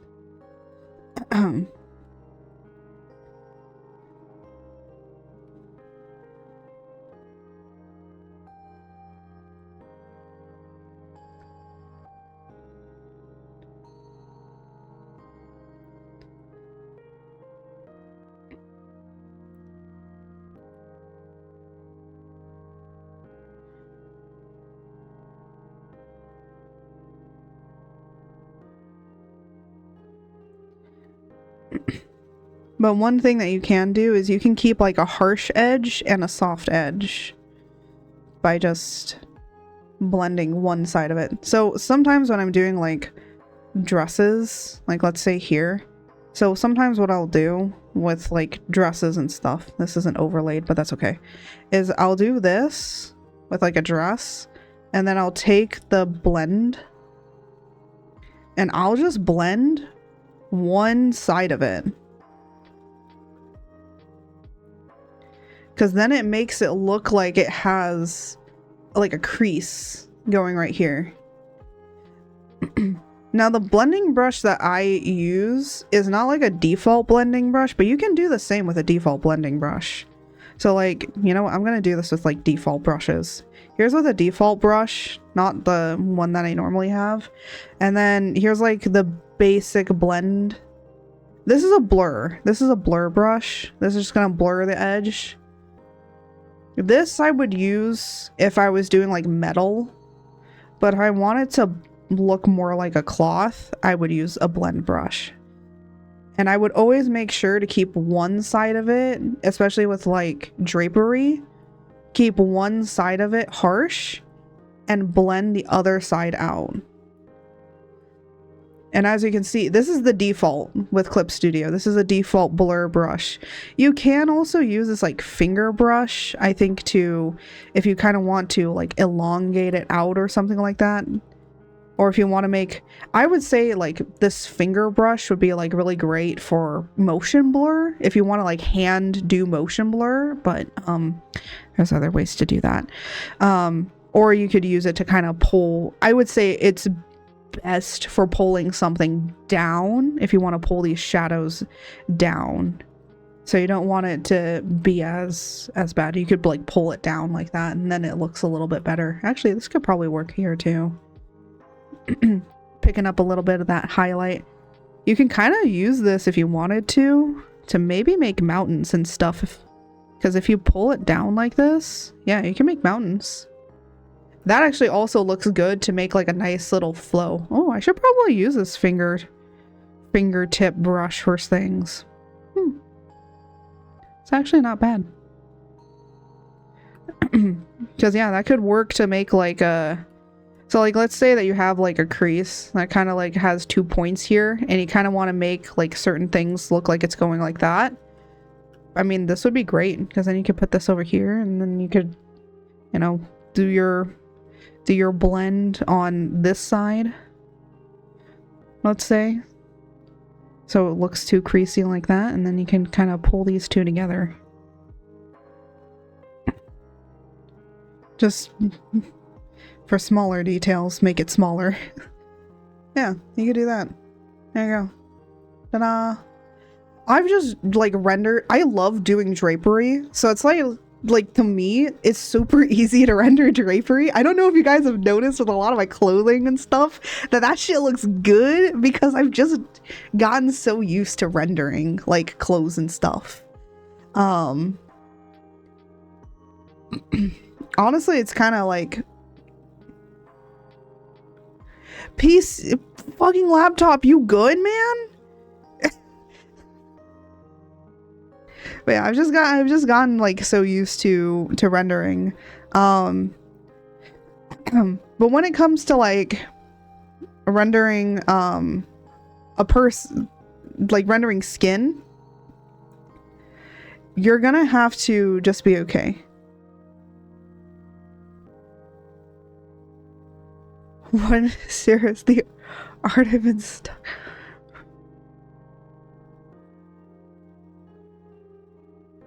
That's what I tried to do. Oh gosh. Wait, hold on. I'm trying to like holy spelling. Yeah, I'm like, excuse me, sir. I'm having an aneurysm trying to read what you just wrote. Oh my gosh. Excuse me for the coughs.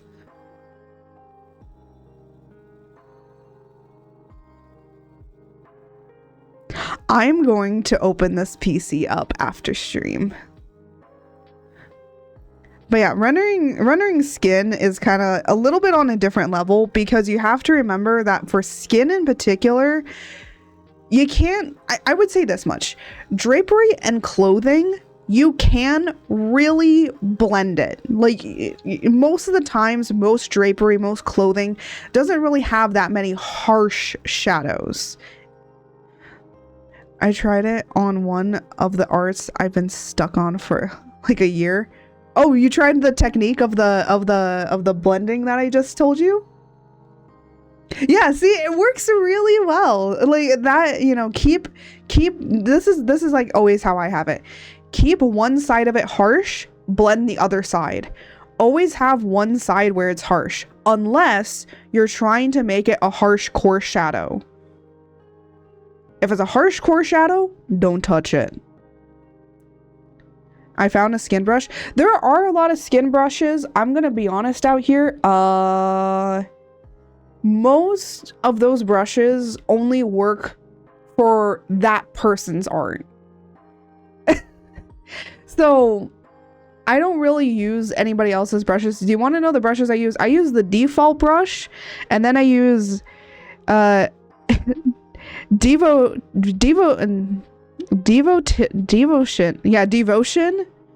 Paint 2. Well, actually it's Devotion Paint, which is just a painterly brush. That's it. That's all I use. And then for my blending brush, it's a thing called Thick Blender, which gives it this really thick painterly look, which works for me. It makes my art look very distinct. And over time, you're just gonna, you know, test different brushes. If you find that you know how to use that skin brush and you do it really well, then go for it and go and use that skin brush. But for painting skin in particular, one thing I will give you, actually, I have it bookmarked, but I'll try and post it up in this in the Discord for like helpful art tips. But it is an entire thing that somebody has been posting out where it shows you how to render for different skin tones, which is really awesome. They've been doing a whole bunch. They even did like Vertiligo, or Vertiligo, I believe it's called, where it's like you have you know, some of the melanin in your skin starts to disappear. It's actually what Michael Jackson had. He had vertiligo. Some of his darker skin was starting to go away. He did not. Technically, he did end up bleaching his skin in order for the vertiligo, because the vertiligo was getting so bad.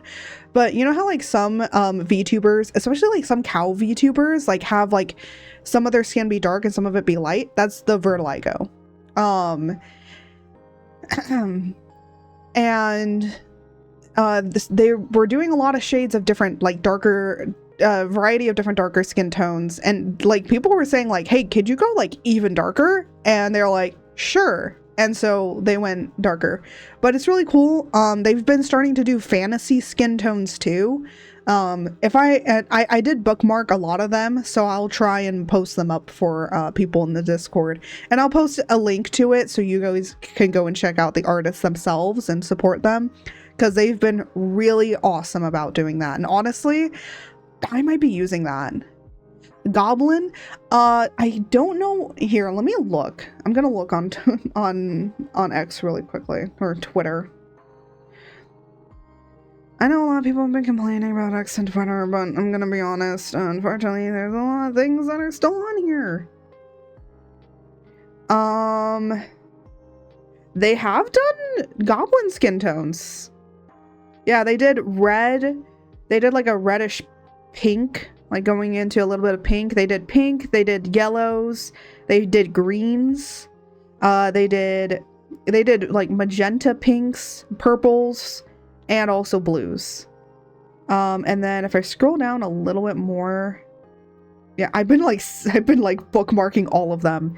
They've done a lot of darker skin tones, and they show like kind of the different colors that they used, which is actually really, really nice. And then they kind of show you a little bit about how you render it, like how they rendered it. Of course, these are chibis, so you know, but they're really great. I love it. So I'm gonna probably post them like up in like ArtShare. I'll put it up there. I'll put a link to the first one, and you can kind of go through their entire thing, and they have like a bunch of different skin tones. And there's there's plenty of artists that even on like on Twitter specifically that I've seen that have been just posting up these like helpful art tips, and there's so many. There's a lot. So yeah. You do not just come in here and put me in a jar. Really? You jar me? How dare you? Can't believe this is my life. No.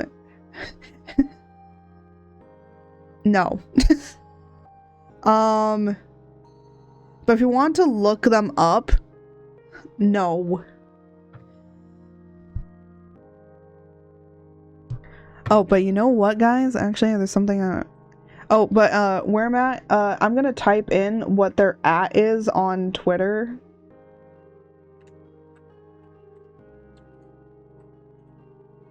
So you can go and check them out. This is the person.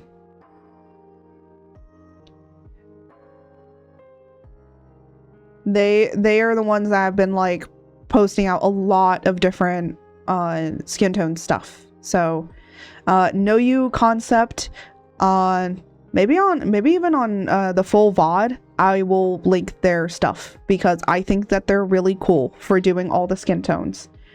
Yeah.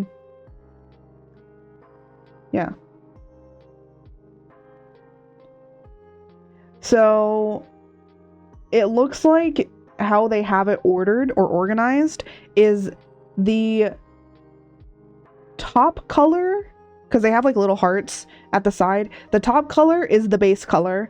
The second color is like the shadowing color. The third color is the blush color. And the last color is the highlighting color.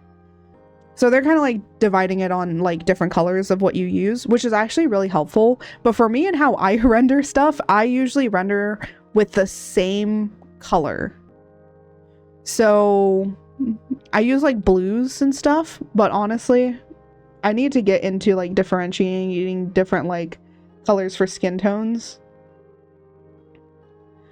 But the reason I use blue most of the time is because I would say like I use blue on paler skin and I probably use like red on darker skin because it shows up better, because I use soft light to render. That's my like layers. But for like black and white stuff like this, I use overlay. So I use like different blending modes to make the to make it how it is, how it needs to be.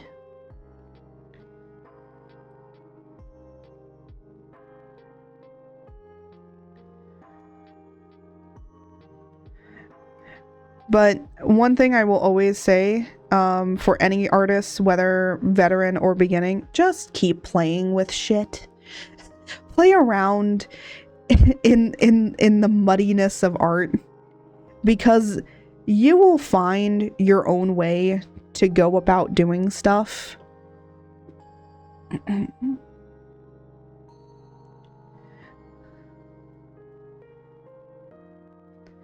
And like, you know, I've always wanted to get a little bit better at like rendering skin tones and different things.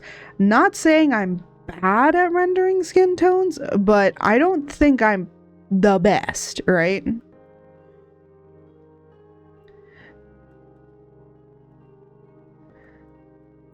But over time, you just get used to it.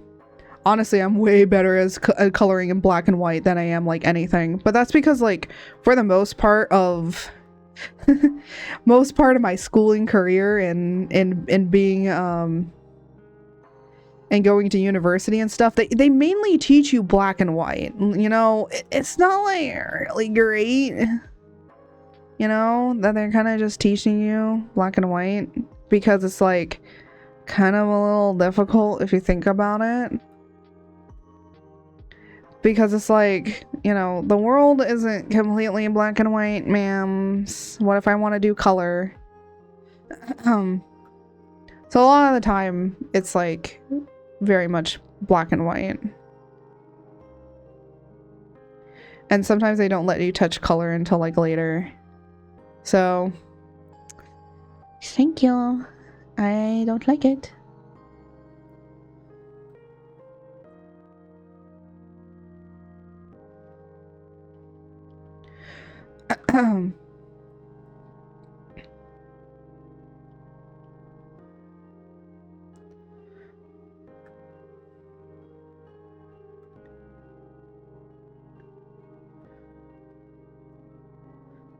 Hmm.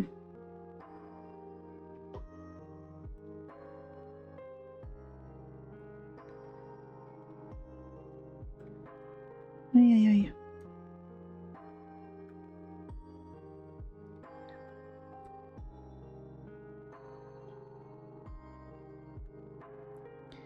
Fixing a mistake.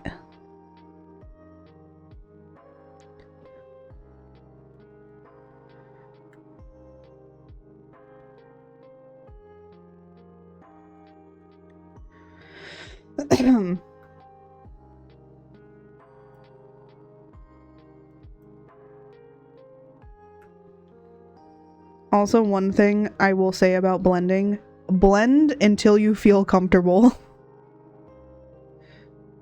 I know some people that don't blend. Center doesn't blend. I believe Center is all... They do cell shading, and I'm like... I wish I could do that. I do cell shading most of the time on... I do it mostly on... I'm trying to like remember. On Chibi. On like Chibi stuff. That's where I do most of my cell shading. Other than that, I don't do cell shading very much.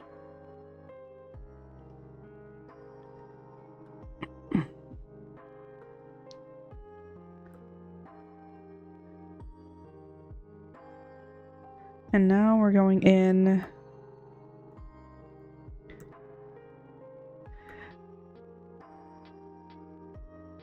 What's this?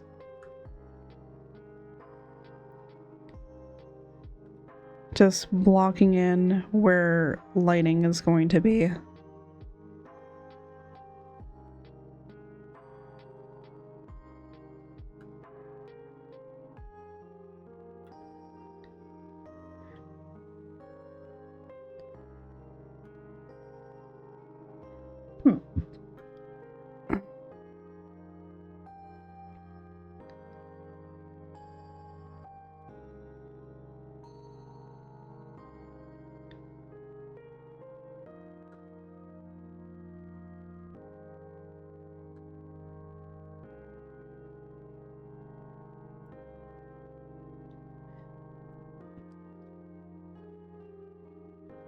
For this, I don't care about it being too harsh. It's just, where is the light coming from? Where the just where the brighter part's gonna be.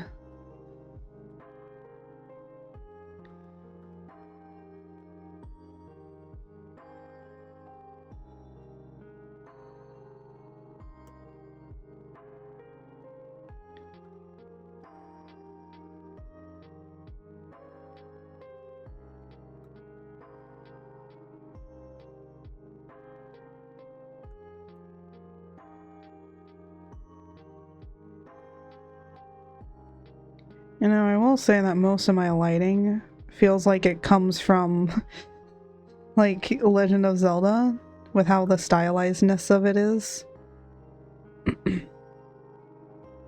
Actually kind of like it from there. It's just really nice.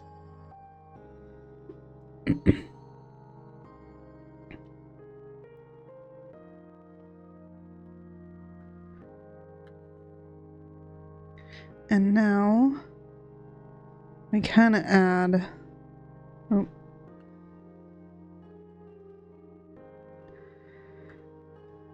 Within black and white, you only add highlighting of the white in small areas. So, two things with rendering, right? One, never use black. Two, only use white in small areas. Like, look at how small this area is, right?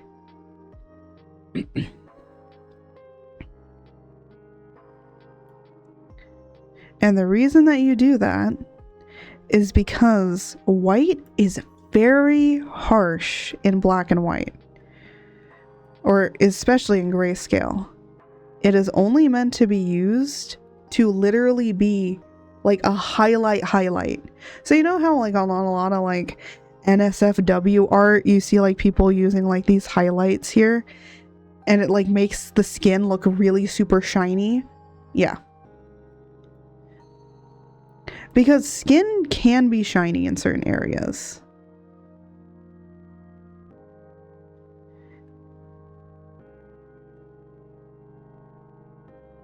Just have to figure out where.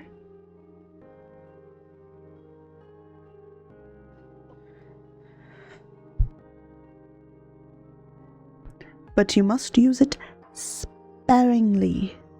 Importantness on sparingly. Because if you don't use it sparingly, you're going to be in a much bigger problem. And so I need to do overlay.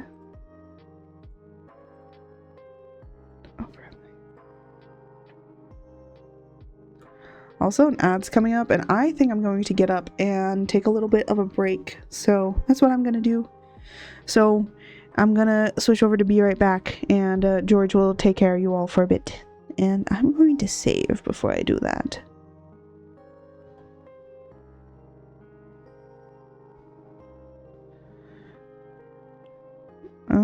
Let me come over here.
Hello, George. You must go back on my head. Wait.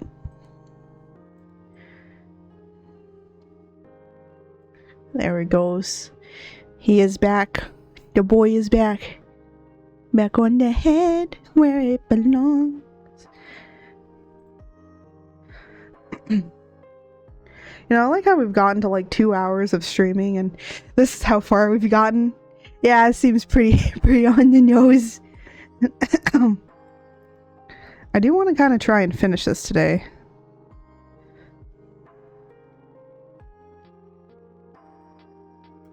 But we are moving on to the rendering of the dress.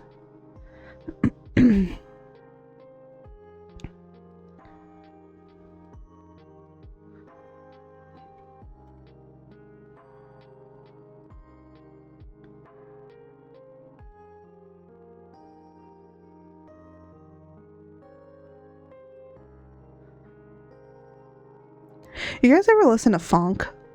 To funk music?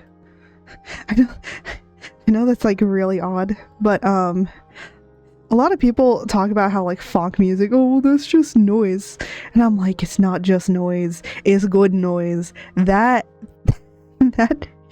shit, without meaning to, really does slap. Wait, I thought, oh, okay.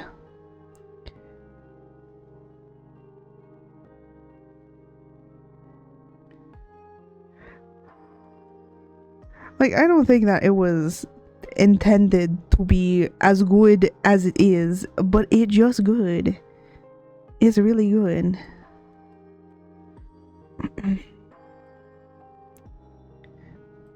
But I've been listening to like a lot of like funk music recently, and I'm just like, it's good. It's good. I am putting in way too many lines here.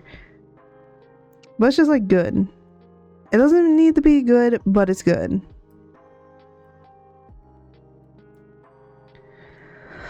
And why am I talking about funk music? It's because a lot of it, I don't know, sometimes like I am a maladaptive daydreamer. I have very bad maladaptive daydreaming. If you don't know what maladaptive daydreaming is, it's basically where you're able to like, you know how like sometimes in cartoons and stuff they like do daydreaming and they can actually like physically see what's happening and stuff, right? Yeah, I have that. I can't. So how it's basically described is like a lot of people think that you can actually like picture things in your head, and the thing is, yes, I can picture things, but it's not a clear picture like people I think describe it to be. It's more of, I can make out the distinct forms and I know what the color is and all that sort of stuff, but it's not like I can physically see it in front of my eyes. So a lot of people, I think, like when they talk about maladaptive daydreaming or like even like just seeing things in your head, I think that the pictures and the images that they show isn't correct. It 100% is not correct. When we say that we can actually physically picture things, it doesn't mean that we can actually see it. And I think like a lot of the descriptions of how people talk about it is like not correct. We cannot physically see it. It is not like in front of our eyes so we can physically see it. It is more of like we are able to discern how this would physically look if it was in front of us. It's not that it is actually in front of us. It is more we can physically or mentally understand it so much to a point we can see it in front of us. And a lot of creative people, I would say, probably have maladaptive daydreaming in a way. So fun things with maladaptive daydreaming. But I do have it really bad, and music does help it to kind of like, I guess, like help me like understand it a little bit better, or like, you know, understand things a lot better. Because how I basically use it is to come up with like scenarios, and honestly I just kept it with funk music. It's honestly always gonna be an epic fight scene. But I've even used like character trailers before on stuff and a lot of like other things, like, you know, the other kinds of music to like make it sound cool. I've there's like a bunch of anime music, but most of how I've thought up of things probably came about because of like complete maladaptive daydreaming with a lot of stuff. Hold on a minute. I'm gonna just like really blend this out, and I don't want that there.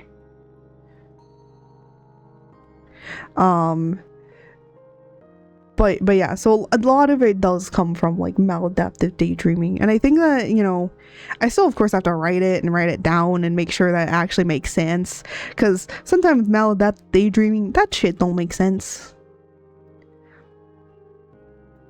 But you know, it's like, might not make sense now, but it shall make sense eventually in my mind.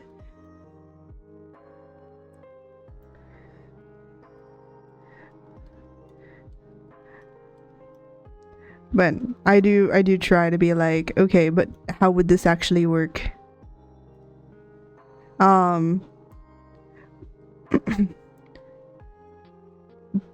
But as a creative person, I think it just kind of helps me to write stories better, because then I can kind of like physically see how it would actually feasibly work.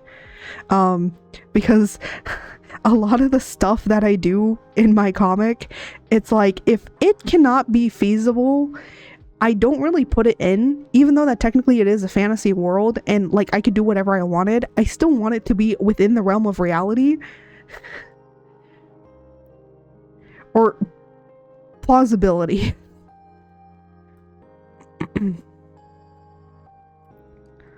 Like, even how I've like have magic and all of that of the world work within the story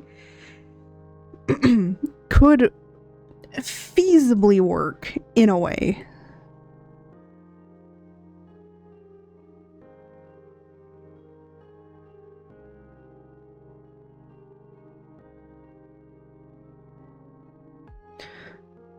I was gonna say, like, it could feasibly work in a way, but it's not gonna work completely the way that people think it's gonna work.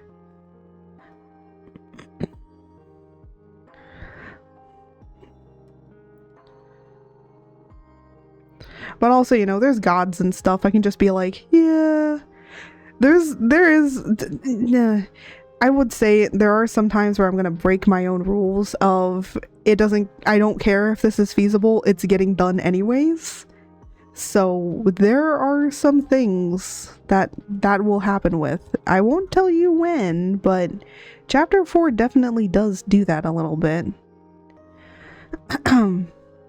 Chapter 4 and 5 kind of do that, but it will make sense, and I think nobody will care much, honestly. Like, when it comes down to things, no one's gonna care much. Who needs logic when you have gods? Exactly. I think that's why, in a way, like, I can probably get away with more than I am doing.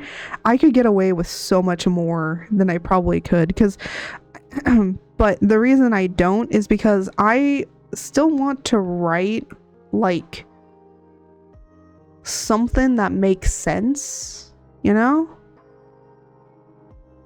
I still want to write something that makes sense. And if it doesn't make sense, like, physically, like, why would I write it, you know?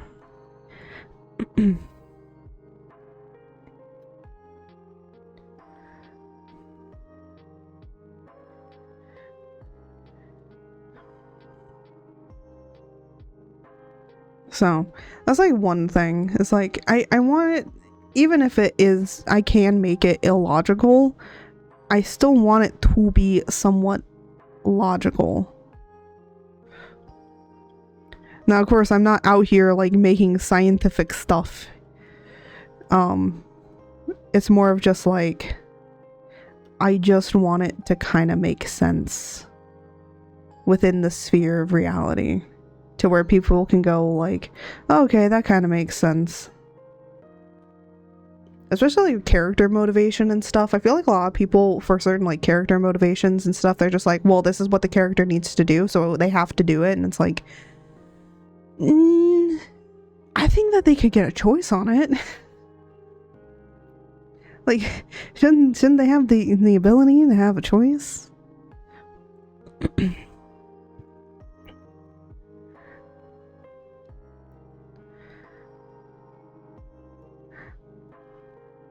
And actually a lot of my characters, with how I have them kind of written out, especially even like chapter wise, I kind of write chapters ahead, but I don't write the script because I want the characters to figure out how they want to do it. It's like, like in D&D, in like I'm trying to remember, it's yeah, with Matt Mercer and the whole oh, why am I forgetting what the name of the show is called? Oh, Critical Role. There we go. Critical Role. So it's like Critical Role, and Matt Mercer basically says, okay, how do you want to do this? That's me basically when I write the comic. And I think it makes, in my way of writing, it makes it feel much more smooth. Now, yes, there are sometimes some bumps. I'm gonna be honest, there are. But, sometimes there's those awkward moments in real life, So it kind of makes sense with those awkward moments. Because those awkward moments are sometimes in real life too, where you just kind of have these like little times where you're just like, yeah, talkity talk. I don't know where we're going with this, but okay, I'll keep talking, like kind of situation. So it's like, sometimes gonna be those moments, but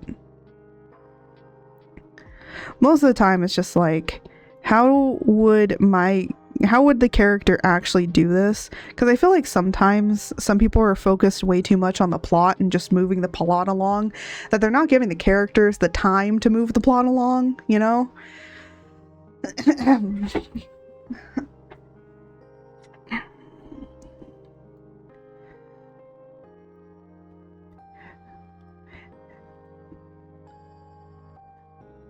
I know everyone has a different way of like writing, but I wanted my story to be more character driven, and most stories you should have character driven anyways, than plot driven. Like, yeah, the plot's still there, but the reason that the plot is moving isn't because I have to push them along. It's more of they push it themselves in their own ways.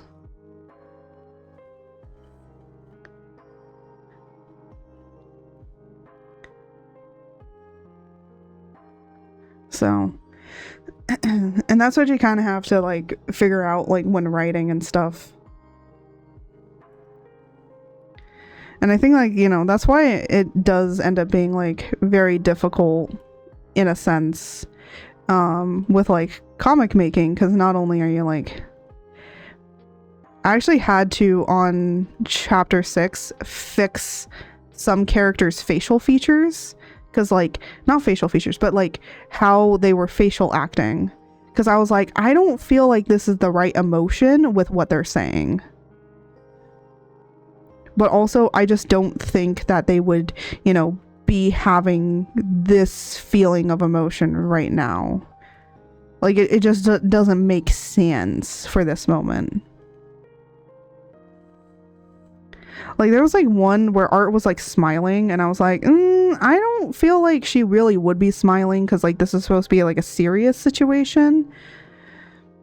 Not to say that, Art doesn't smile in certain areas, but it's more of, like, I feel like this is a serious thing, and I don't think that she would be smiling like this. She would have a different emotion, being maybe more stoic or, like, plain. Because she's not really, like, happy, but she's not really excited.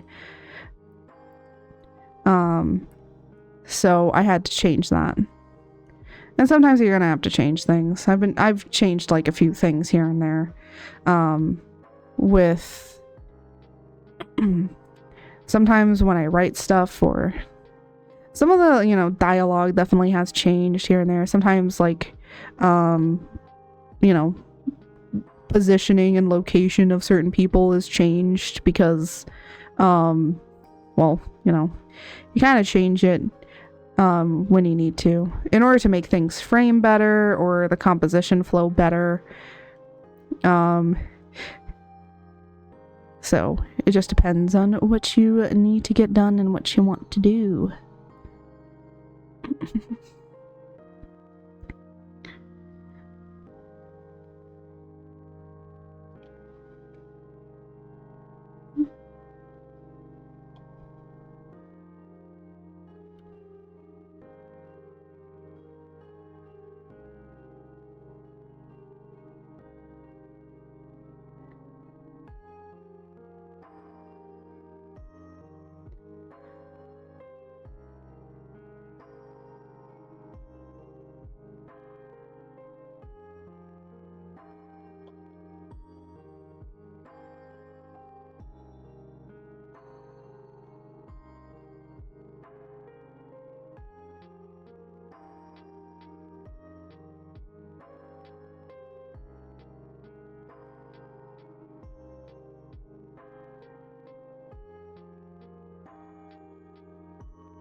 There we go.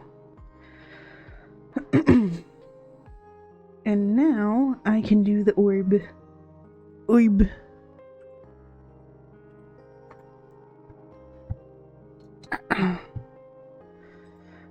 Like how a lot of things is just like orb. The orb.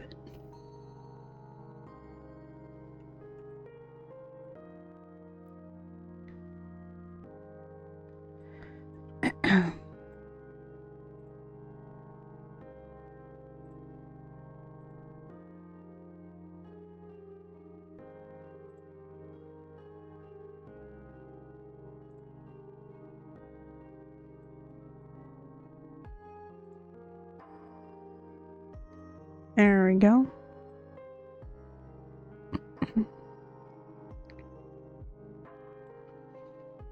And now we have to turn all of art off because we gotta turn Siren on. Yeah, you're not gonna see like most of this, so I'm just gonna kind of do the areas that are seen and then kind of go a little bit beyond that. But yeah.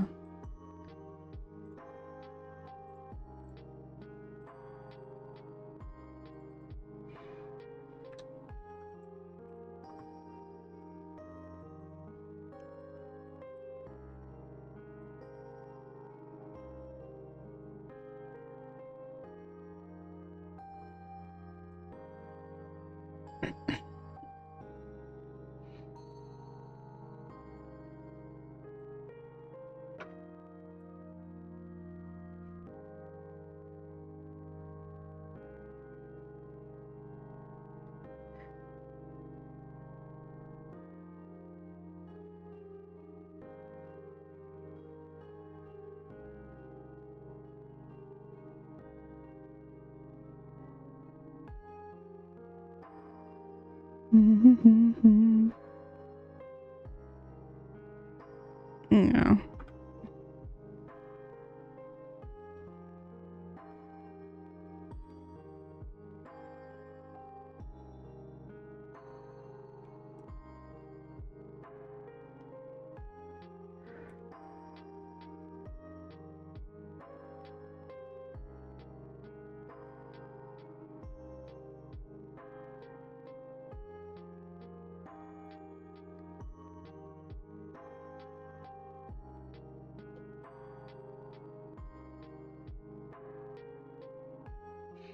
Yeah, I don't think it would be easier to just draw all of it, so it's gonna do that.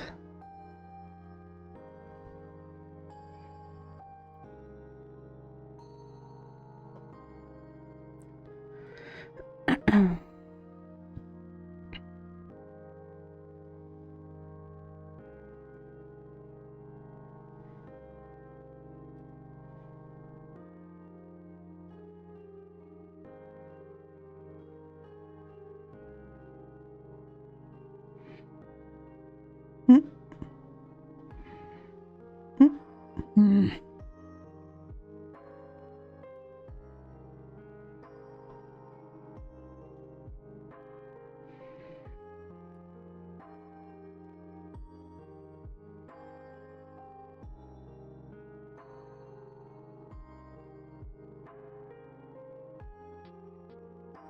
And then to draw this.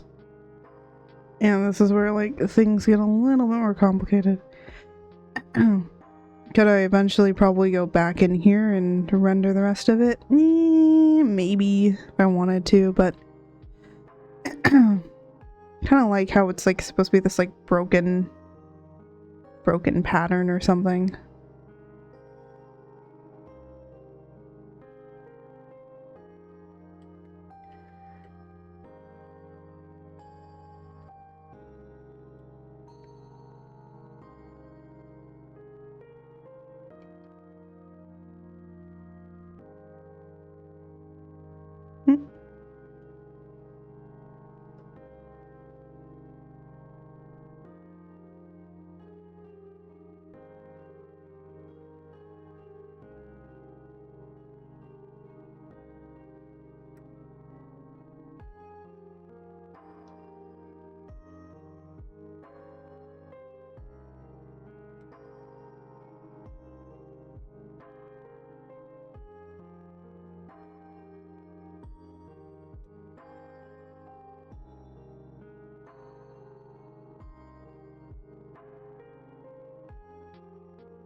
Hmm.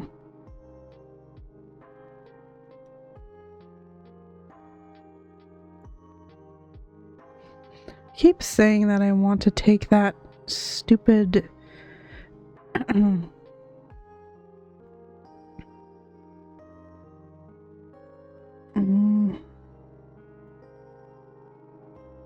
You know, maybe it would just be easier to fucking render it all.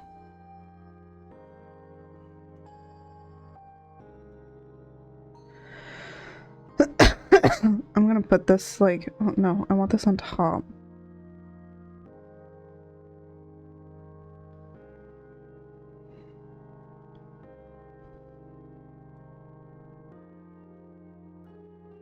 Because honestly, at this point, it's gonna be so much easier to just have it all.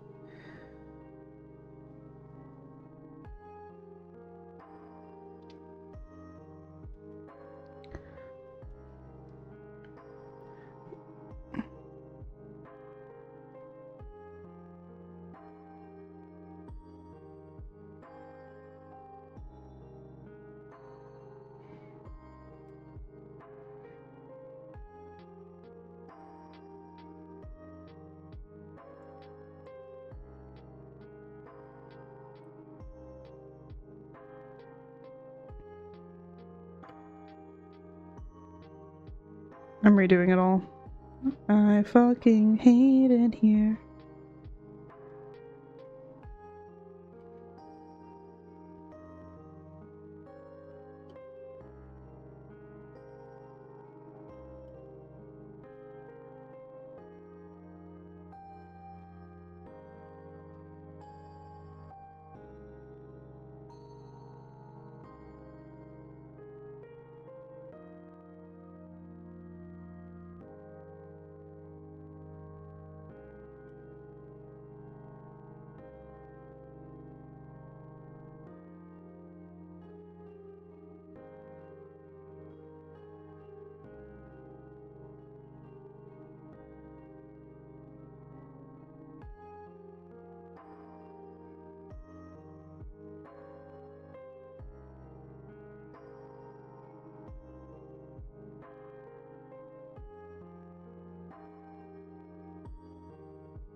Hmm.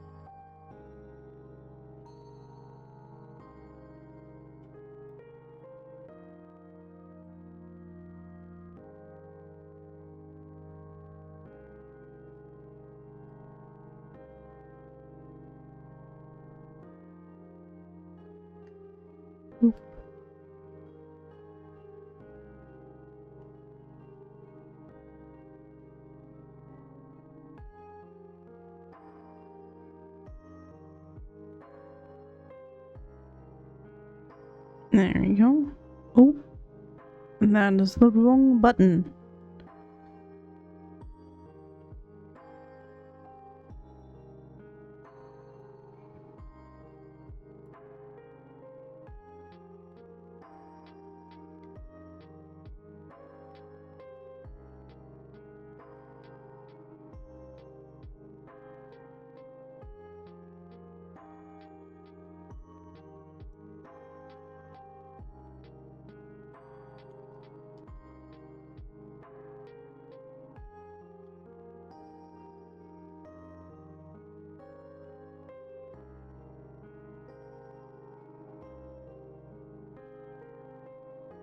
Hmm.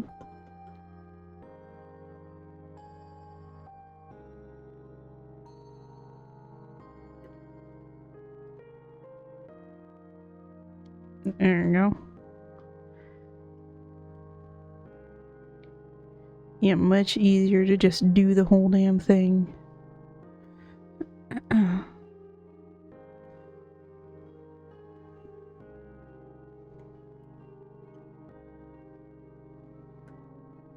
Because then can do.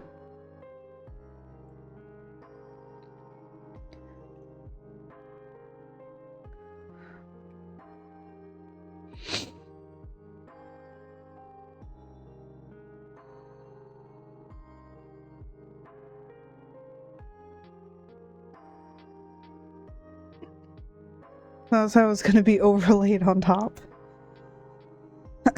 Of course, we're using blue here, but I might use a different color behind this instead. I'm just using blue so it looks nice.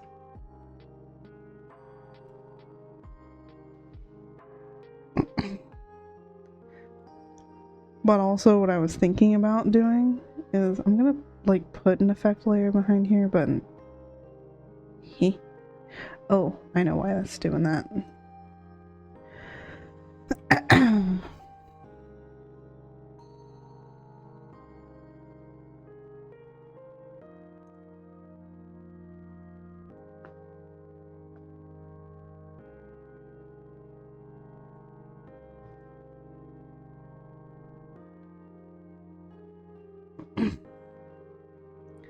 And that's not really what I'm gonna do, but what I'm gonna do is kind of make them have like a glow effect around them of some sort.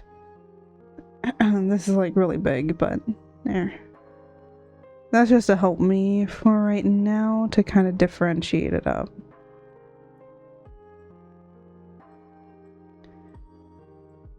But what I am gonna do for now, let me just close that off.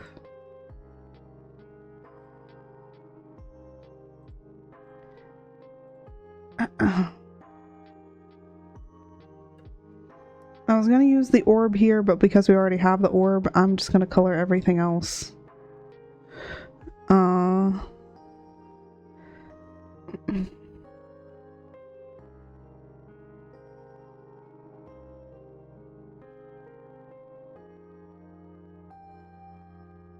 And actually, something I do need to do on this stupid sketch here.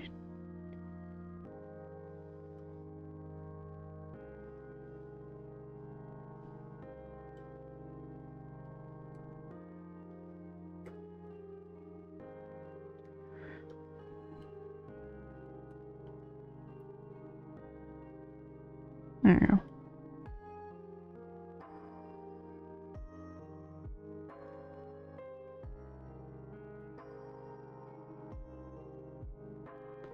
And now I got to go and grab him because I forgot what colors I use where.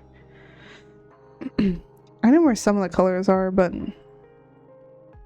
sometimes I forget.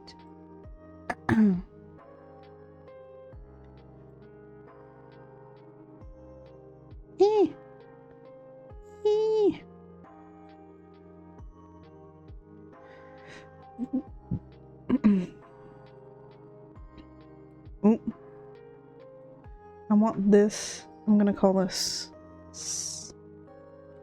skin.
Yes, pepperinos. Oh, okay. Hold on. Can I put the flat colors on? Can I put the flat colors on? And we'll go out. My Pupperinos wants to go out at her regularly scheduled program time, so we're gonna try and finish the flat colors as quickly as possible before she starts barking at me ridiculously and demanding that we need to go. And how long do we have? We have 40 minutes.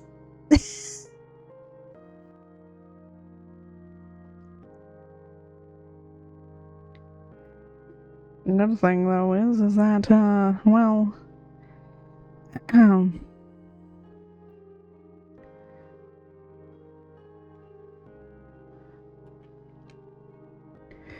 good thing though is that I have all of the colors up.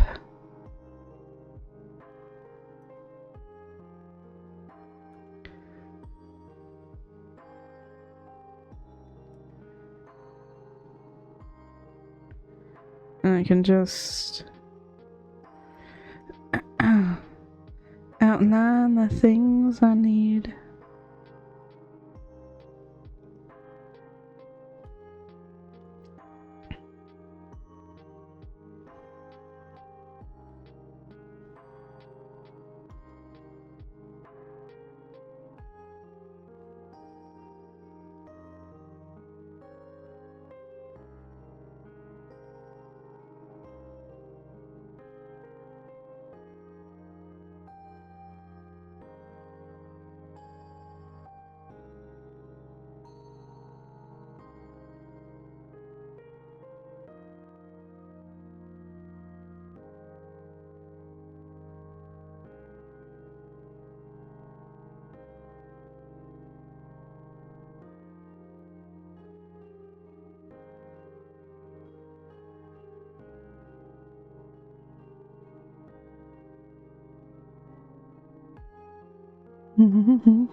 I think my puppers is nagging my mom so that she goes, hey, this person's supposed to be taking me out and she's not, because instead she's sitting here and doing art, and that's not what I want. I want to go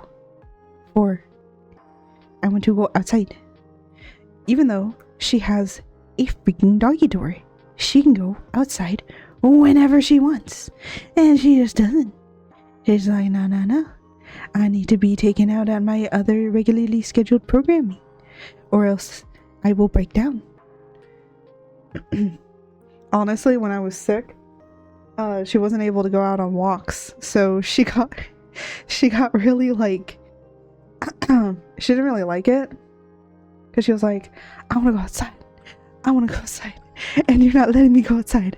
I want to go outside. And I'm like, oh, Pepperinos, I'm so sorry. I cannot take you outside because I am sick, and I cannot take you out because I threaten others with my illness. I actually still am wearing a mask just because, out of safety, because I'm still coughing a lot, but also poor air quality because of all the smoke.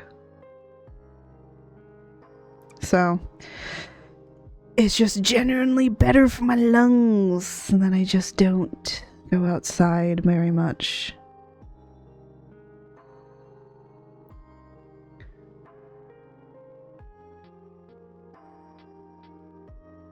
There we go.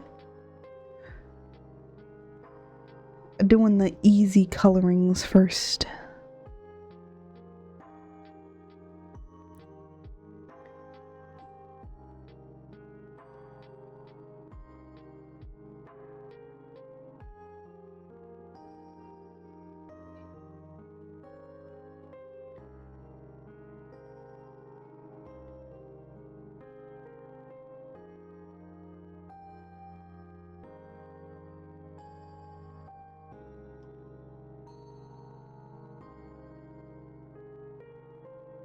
I wonder if my mother's gonna go to church Sometimes she does. Sometimes she doesn't. Well, she didn't go. She didn't go last week because sick. Because we were both sick with the illness. Oh my gosh. Puppy, we have 40 minutes. Give me 40 minutes, please. I'm trying to finish this as quickly as possible. I didn't know those.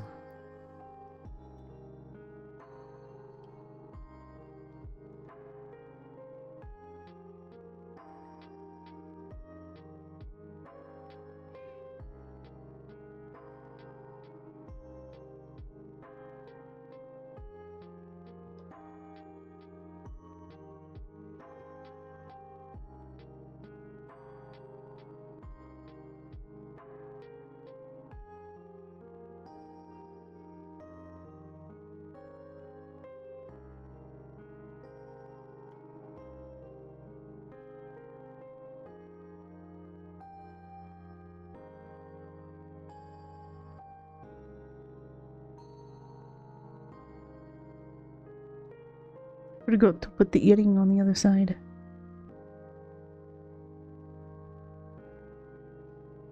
Honestly, this is an ear cuff. This isn't an extension. I think some people were like wondering, is it an ear cuff or is it an extension? It is an ear cuff. Technically, it's supposed to be like a flexible ear cuff, but I didn't really think of the implications, honestly. I just thought it was cool.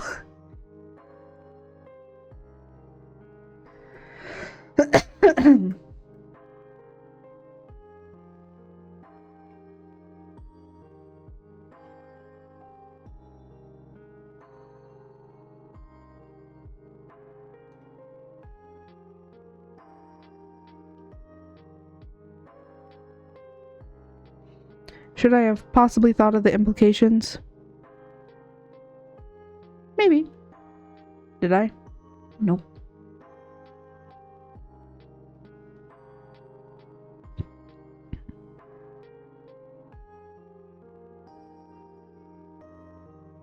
Do I ever think? No. Sleepy art? I'm not sleepy. I'm just not talking very much. I've run out of things to talk about, okay?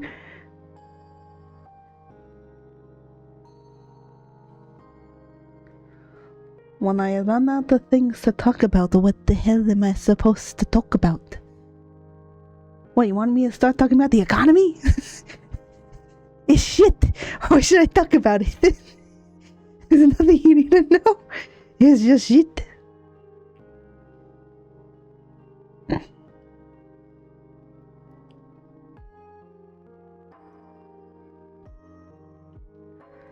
Oh no. Oh, not that your model's eyes closed when you were completely leaned back. Oh! Yeah, it's because of the tracking, because of webcam. Webcam tracking, like when I look down to do my art and stuff, it closes my eyes. I did check with iPhone. iPhone it doesn't do that with. It actually keeps my tracking. So, how do I know this? Oh. Because I do have an iPhone to do tracking. It's just I don't have a setup yet for it. So I have it. I have the iPhone, but I need to pay for the premium version in order to be able to use tracking constantly with it, because it only lets you track for 5 minutes on the free version. You have to pay like $23 to get the full. So that's what I'm going to do.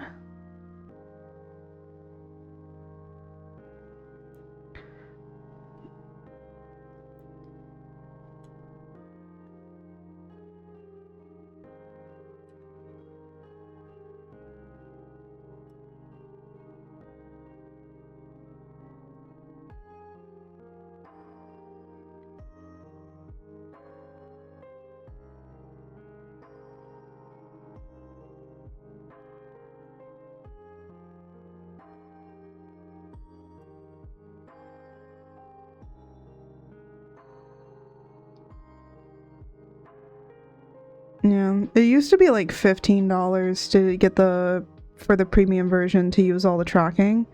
What makes me mad is like, even in order to like plug the iPhone directly into my laptop, even to do that like costs $23. And I'm like looking at it, I'm like, to plug in I have to pay for it? Like, damn. But it's a one-time payment. It's not like it's a subscription. I would be more mad. I would be so mad. I think I want to be the only person that would be mad. I feel like a lot of people would be mad.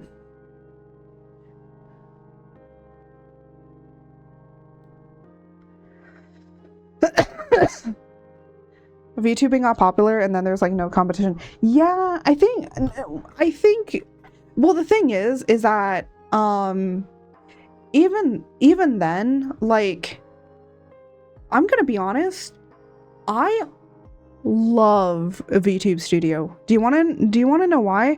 Because even though that it has no other competition, it still keeps it like relatively cheap. Hi, Pupperinos. 20 more minutes, okay? 20 more minutes. I promise.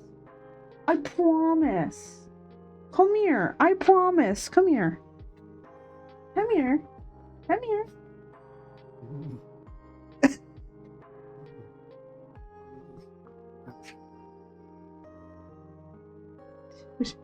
Would you like to say anything to chat?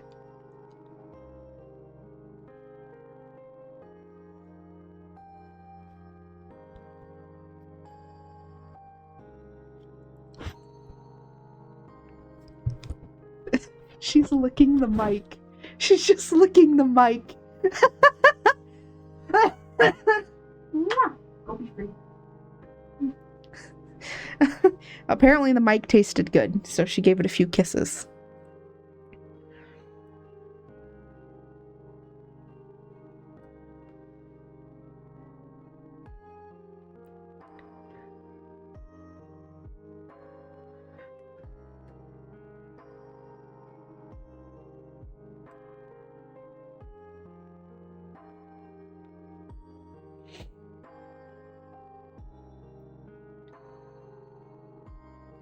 But VTube Studio, thankfully, is like, you know, we know that if we start raising prices, that people are gonna probably be more mad at us. So we're not gonna do that because people will be mad. Because it's not just like, you know, indie VTubers that would be mad.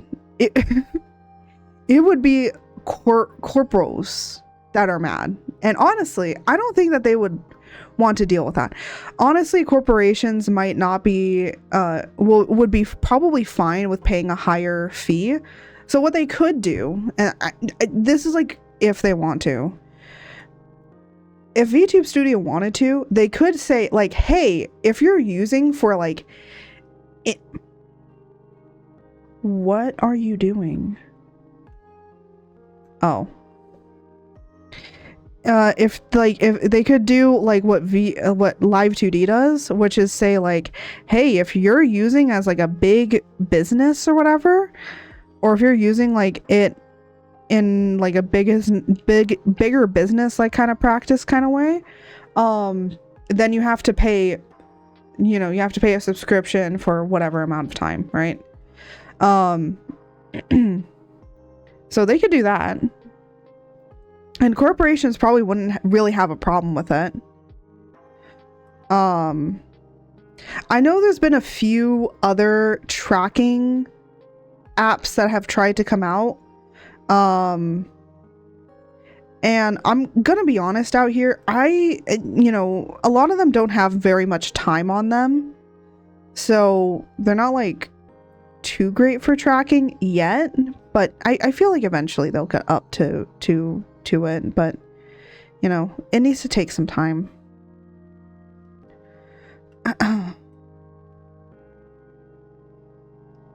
Ooh, that's not what I wanted.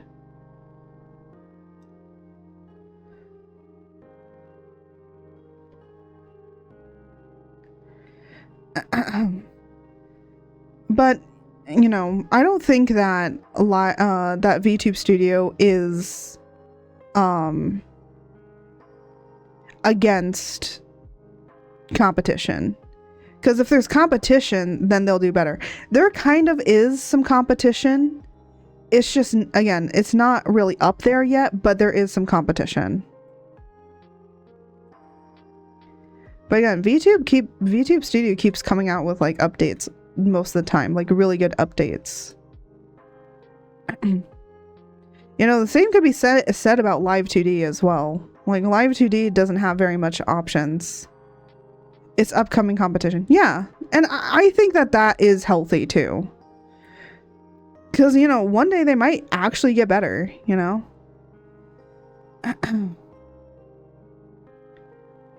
So, this is too low.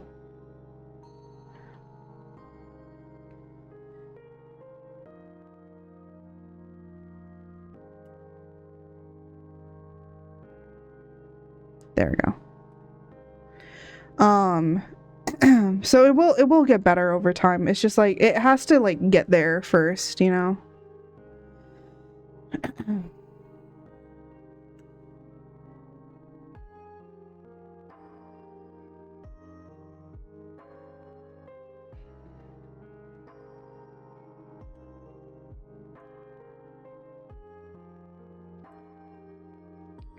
I will say though, so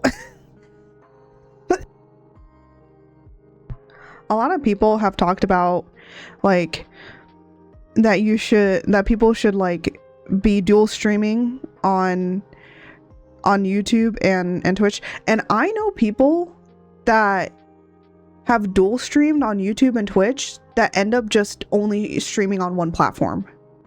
They like switch to just only streaming on one platform,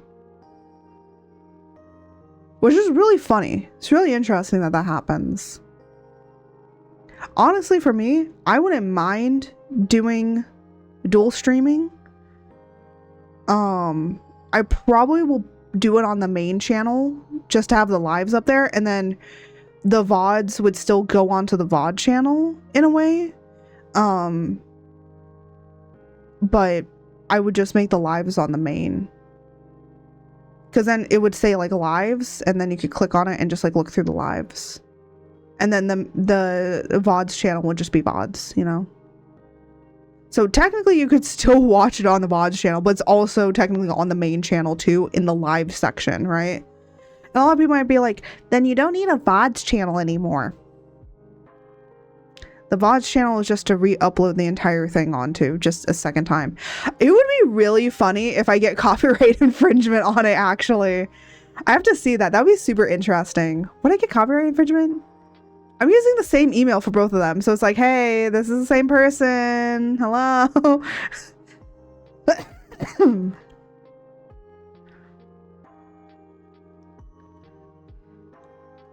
So, we'll have to see with that.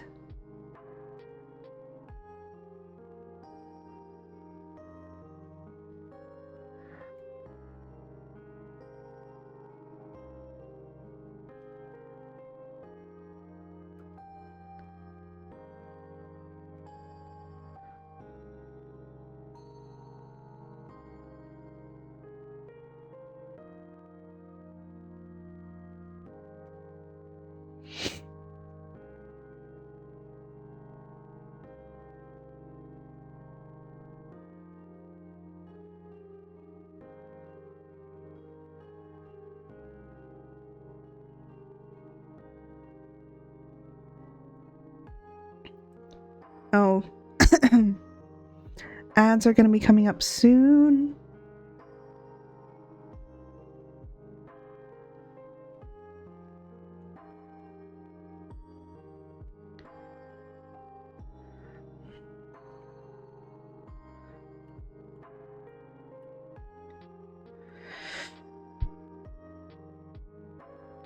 Oh, I am coughing really badly. Again, I sound like the fish meme. You know the coughing fish meme? That's how I sound.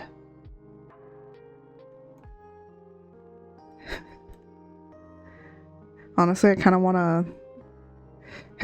to do like a... Oh, okay, so that's still there, right? I kind of want to do like the meme, but it's just like me over the fish's head. Or face, or whatever. I don't know. Where was I going with that? I have no idea.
Maybe I should make a cough counter. That'd be so funny.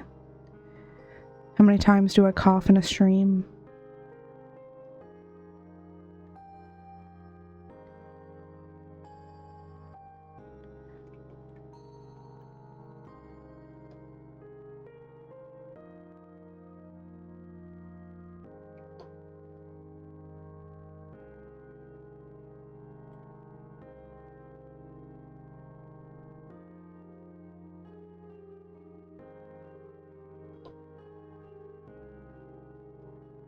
Ah.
Hello everyone and welcome back from ads. I hope that you enjoyed them. And I hope that they were weird.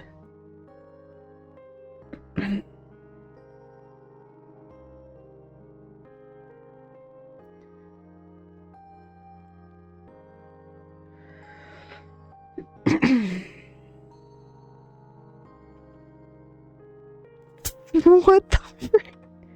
You know what? I'm glad. I'm glad that you got that.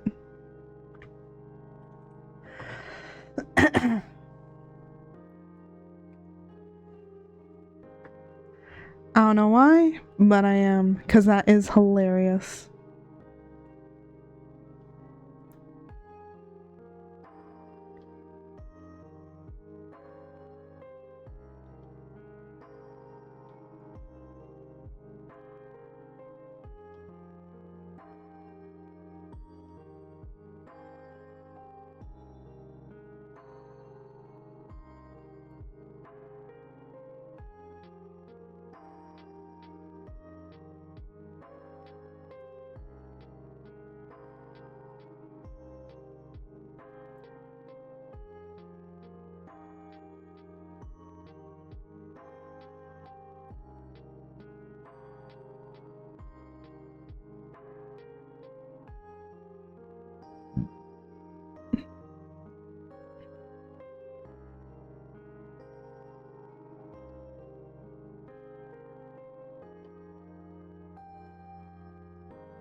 You never answered if you enjoyed it. You didn't answer the question, though.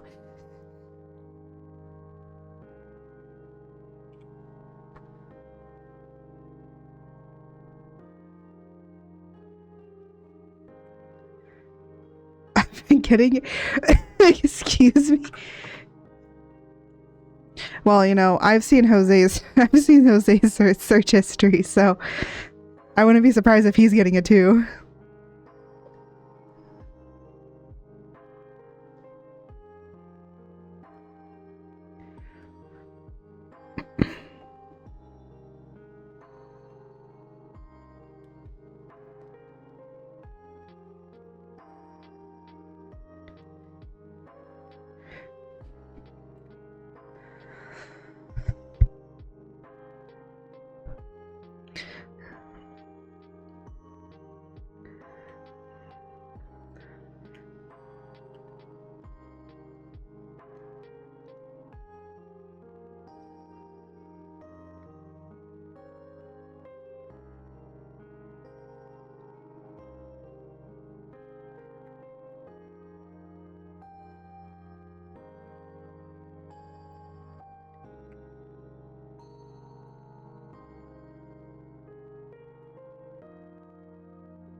Oh. Okay. I know. Okay, hold on.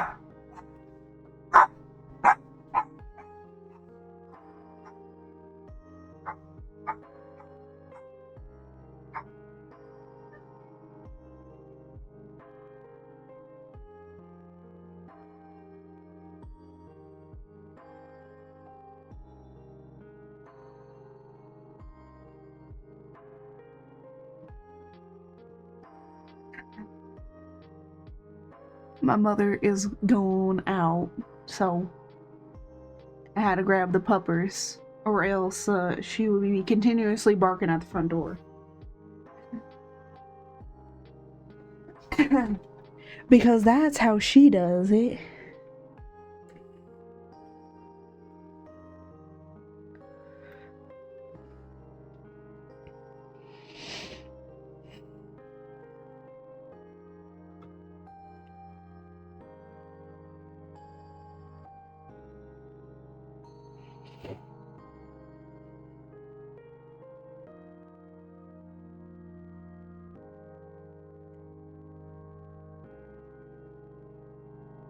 Mm.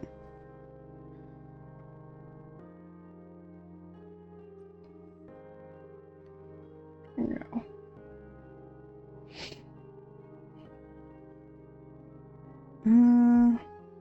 I think I could do it.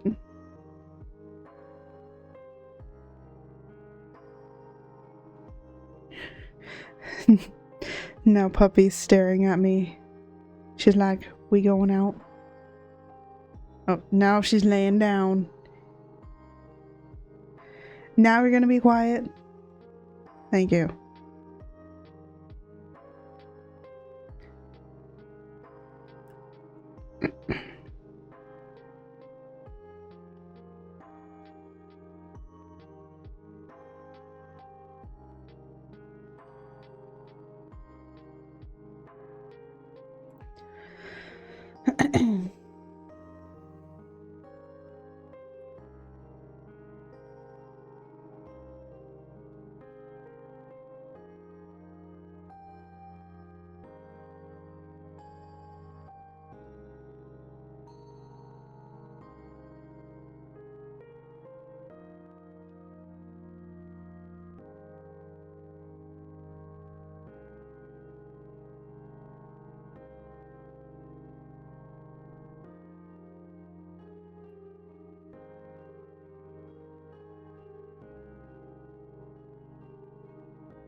And I kind of want to see how this is kind of going to look.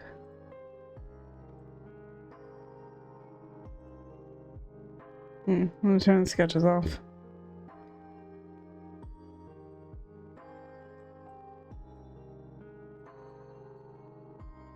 So that's going to kind of be how it looks.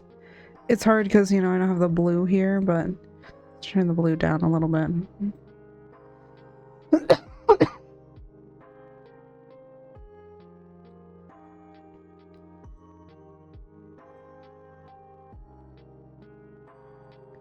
So, I think I'm gonna stop here. I'm probably gonna finish this offline, and hopefully, you know, I'll be done with this probably later today, because it depends on if I clip anything from stream today.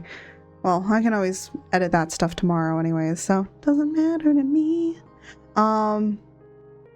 Speaking about tomorrow, tomorrow we're playing Monster Hunter. Yippee. I mean that yippee in a good way, because it's been a while. I've been playing Monster Hunter in my off time, like here and there. I actually might play some actually after stream, because I've done a few things in there, but also speaking about Monster Hunter stuff, I have been working on a little project. So I'm gonna just say this out here. When the project gets announced, just know I lie.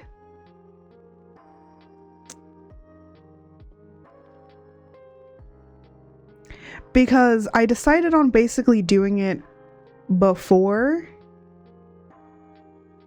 Okay, you know what? It's probably easier to explain it. So, what I was going to do was every day of February, I am going to draw a monster from Monster Hunter, but turning them into hunters. So I'm turning monsters into hunters. So basically I'm referencing the armor, I'm referencing weapons that's made from them, and then, you know, kind of like designing them as characters as how I would probably do it if they were hunters in Monster Hunter, or hunters in Monster Hunter. So I have put a large list together, so I have all 28 of them written out. I have not done all of them. Technically I was supposed to do them each day, and I'm only doing a sketch of them. They're only sketches. So they're not like colored finalist designs, they're just sketches. Just because I didn't want to like have to deal with coloring and rendering and all that sort of stuff, because it would take way too long. So I just did sketches of them.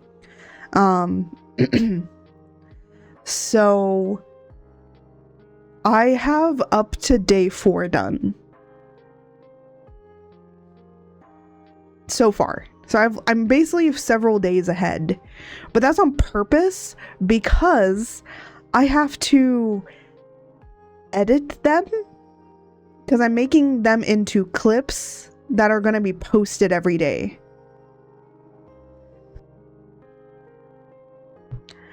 You're stupid.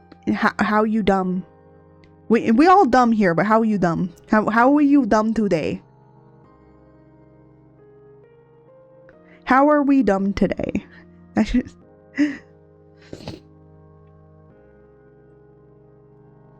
Actually sounds like a really funny thing. It's like, how are we dumb today?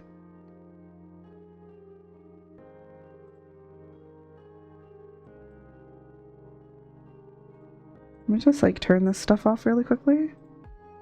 I'm gonna do something. Oh, no, not that. Turn that off. I tried to flip a piece of bread with a knife. When you had the spatula in the other hand. Okay. I put the milk where the cereal is supposed to go and the cereal where the milk is supposed to go.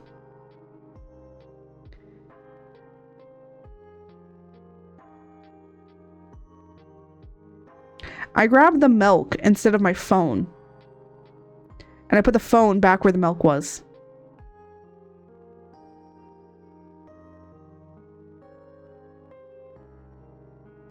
Don't worry. You're not dumb. You're just directionally, you're just objectively challenged. It's just object challenge.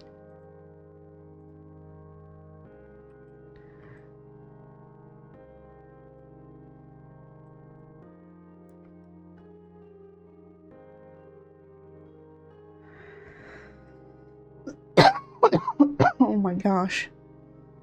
Forgot to mute my mic for that one.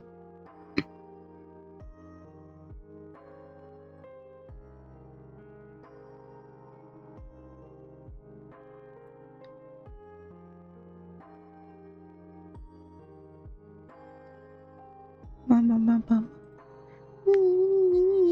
Yeah. Yeah.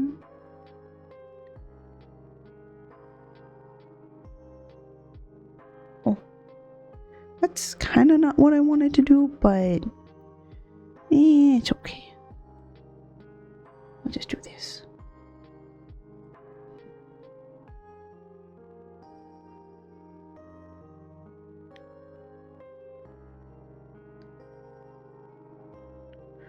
Or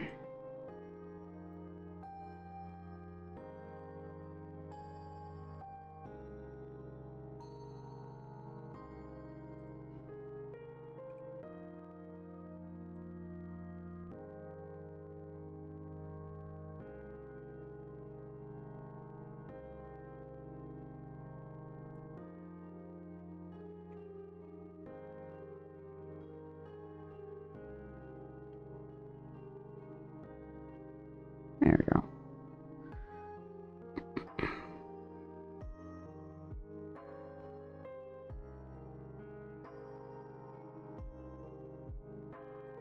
So then now when this kind of is turned on, it has like a separation. So if I turn this off,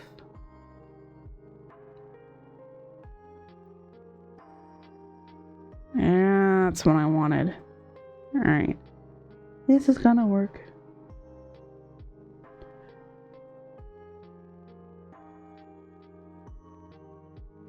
And then doing this back one. Alright. But anyways, as I was saying about the monster hunties, so I'm going to be kind of working on them. I'm gonna try and make it so I am like a week or two ahead and have some stuff already edited and ready to post out. Just the reason that I have this doing the way that I'm doing it, one, is just easier, because then I don't have to like be worrying every day to just get it edited and out every single day. It's like I'm already ahead. So I'm gonna see, because next week I'm gonna be like taking a kind of like break between working on the comic chapters, just kind of like relax a little bit, work on some other art. But I will be working on that and just have a bunch of videos all ready to go. Like literally I have everything set up from when I wasn't sick, and kind of had some recording stuff done. So basically everything is basically set up to go, like the beginning of it and the end of it, and then it's like all I have to do is just plug in whatever monster it is and then talk about the monster while I'm drawing it, and then all of it is done. So yeah, that's what I'm probably going to be working on next week. And hopefully what I'm hoping on is to maybe have at least a week or two ahead, so that then I don't have to worry too much. And at the end of it, I do want to make like a completed like speed paint of all of the monsters. Like, and when I mean like a completed speed paint, I mean like it will be a complete speed paint of every single monster, so all 28 of them, and that will be a complete speed paint time lapse whatever thing on the main channel that people can just watch. And it's just doing all 28 monsters. And then another one that will be with commentary. So there's like one that's gonna be without commentary and one that's gonna be with commentary, which is the same thing that I'm probably going to divide the shorts up into. So, or maybe even be like a little bit longer than the shorts. I don't know. Might actually be about the same length as the shorts, so it's gonna be probably a little bit faster. It depends on kind of how I want to do it and how I want to formulate different things. So yeah. I know with shorts, the shorter, the better.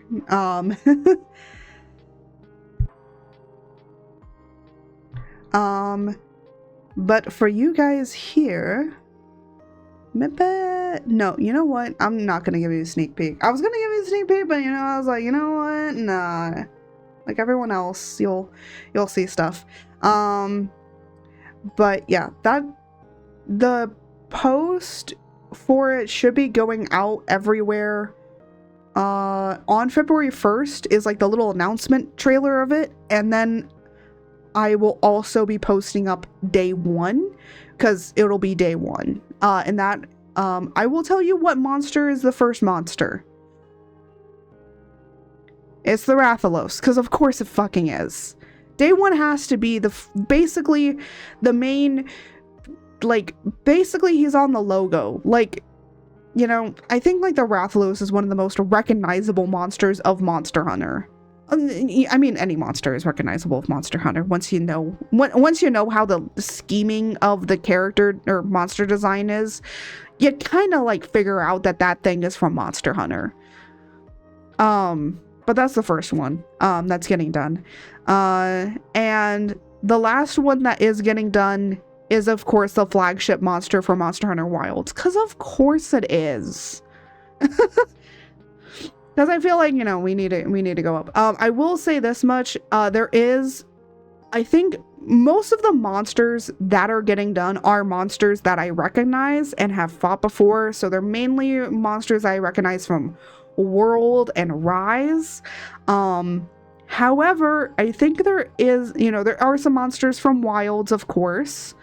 And there is a few monsters from other games that I don't remember that I am doing for the veterans of Monster Hunter that remember these guys.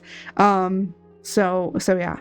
So I am trying to like pull a bunch of different things together from a variety of different games, because I want to, you know, I want to pay homage to the long history of this game, because this game had a 20th anniversary, right? I think it had 20 year anniversary recently.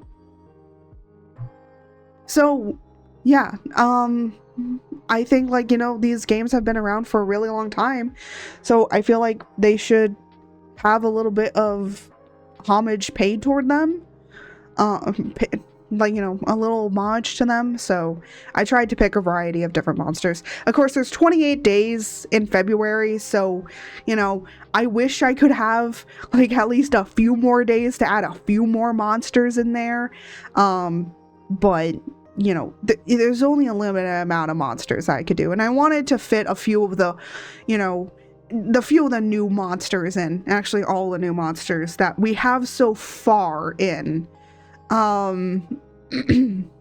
So yeah.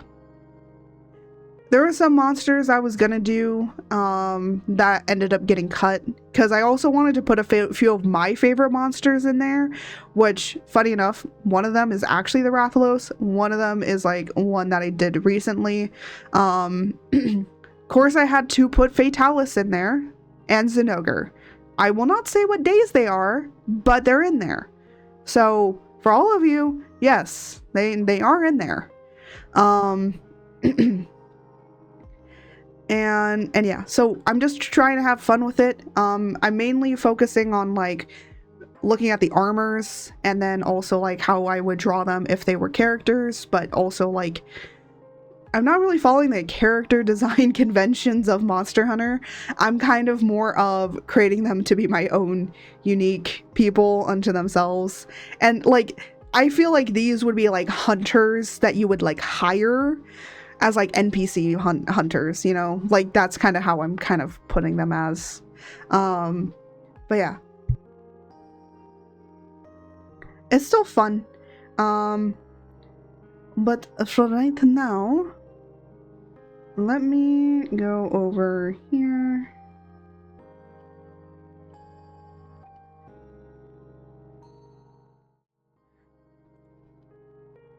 Yeah, I will be finishing this offline, so I'm gonna just minimize this for the time being. And I want to find somebody to raid, and then we will raid out, and I will be taking Pupperinos out. Oh. You know what? We're gonna raid a friend. We're gonna raid a friend.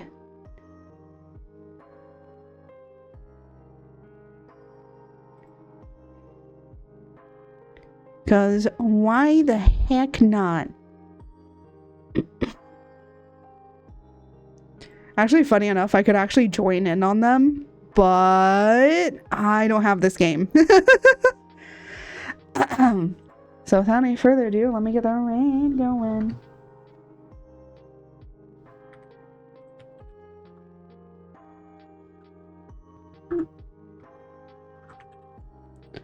Oh, I keep forgetting that I don't need to do that.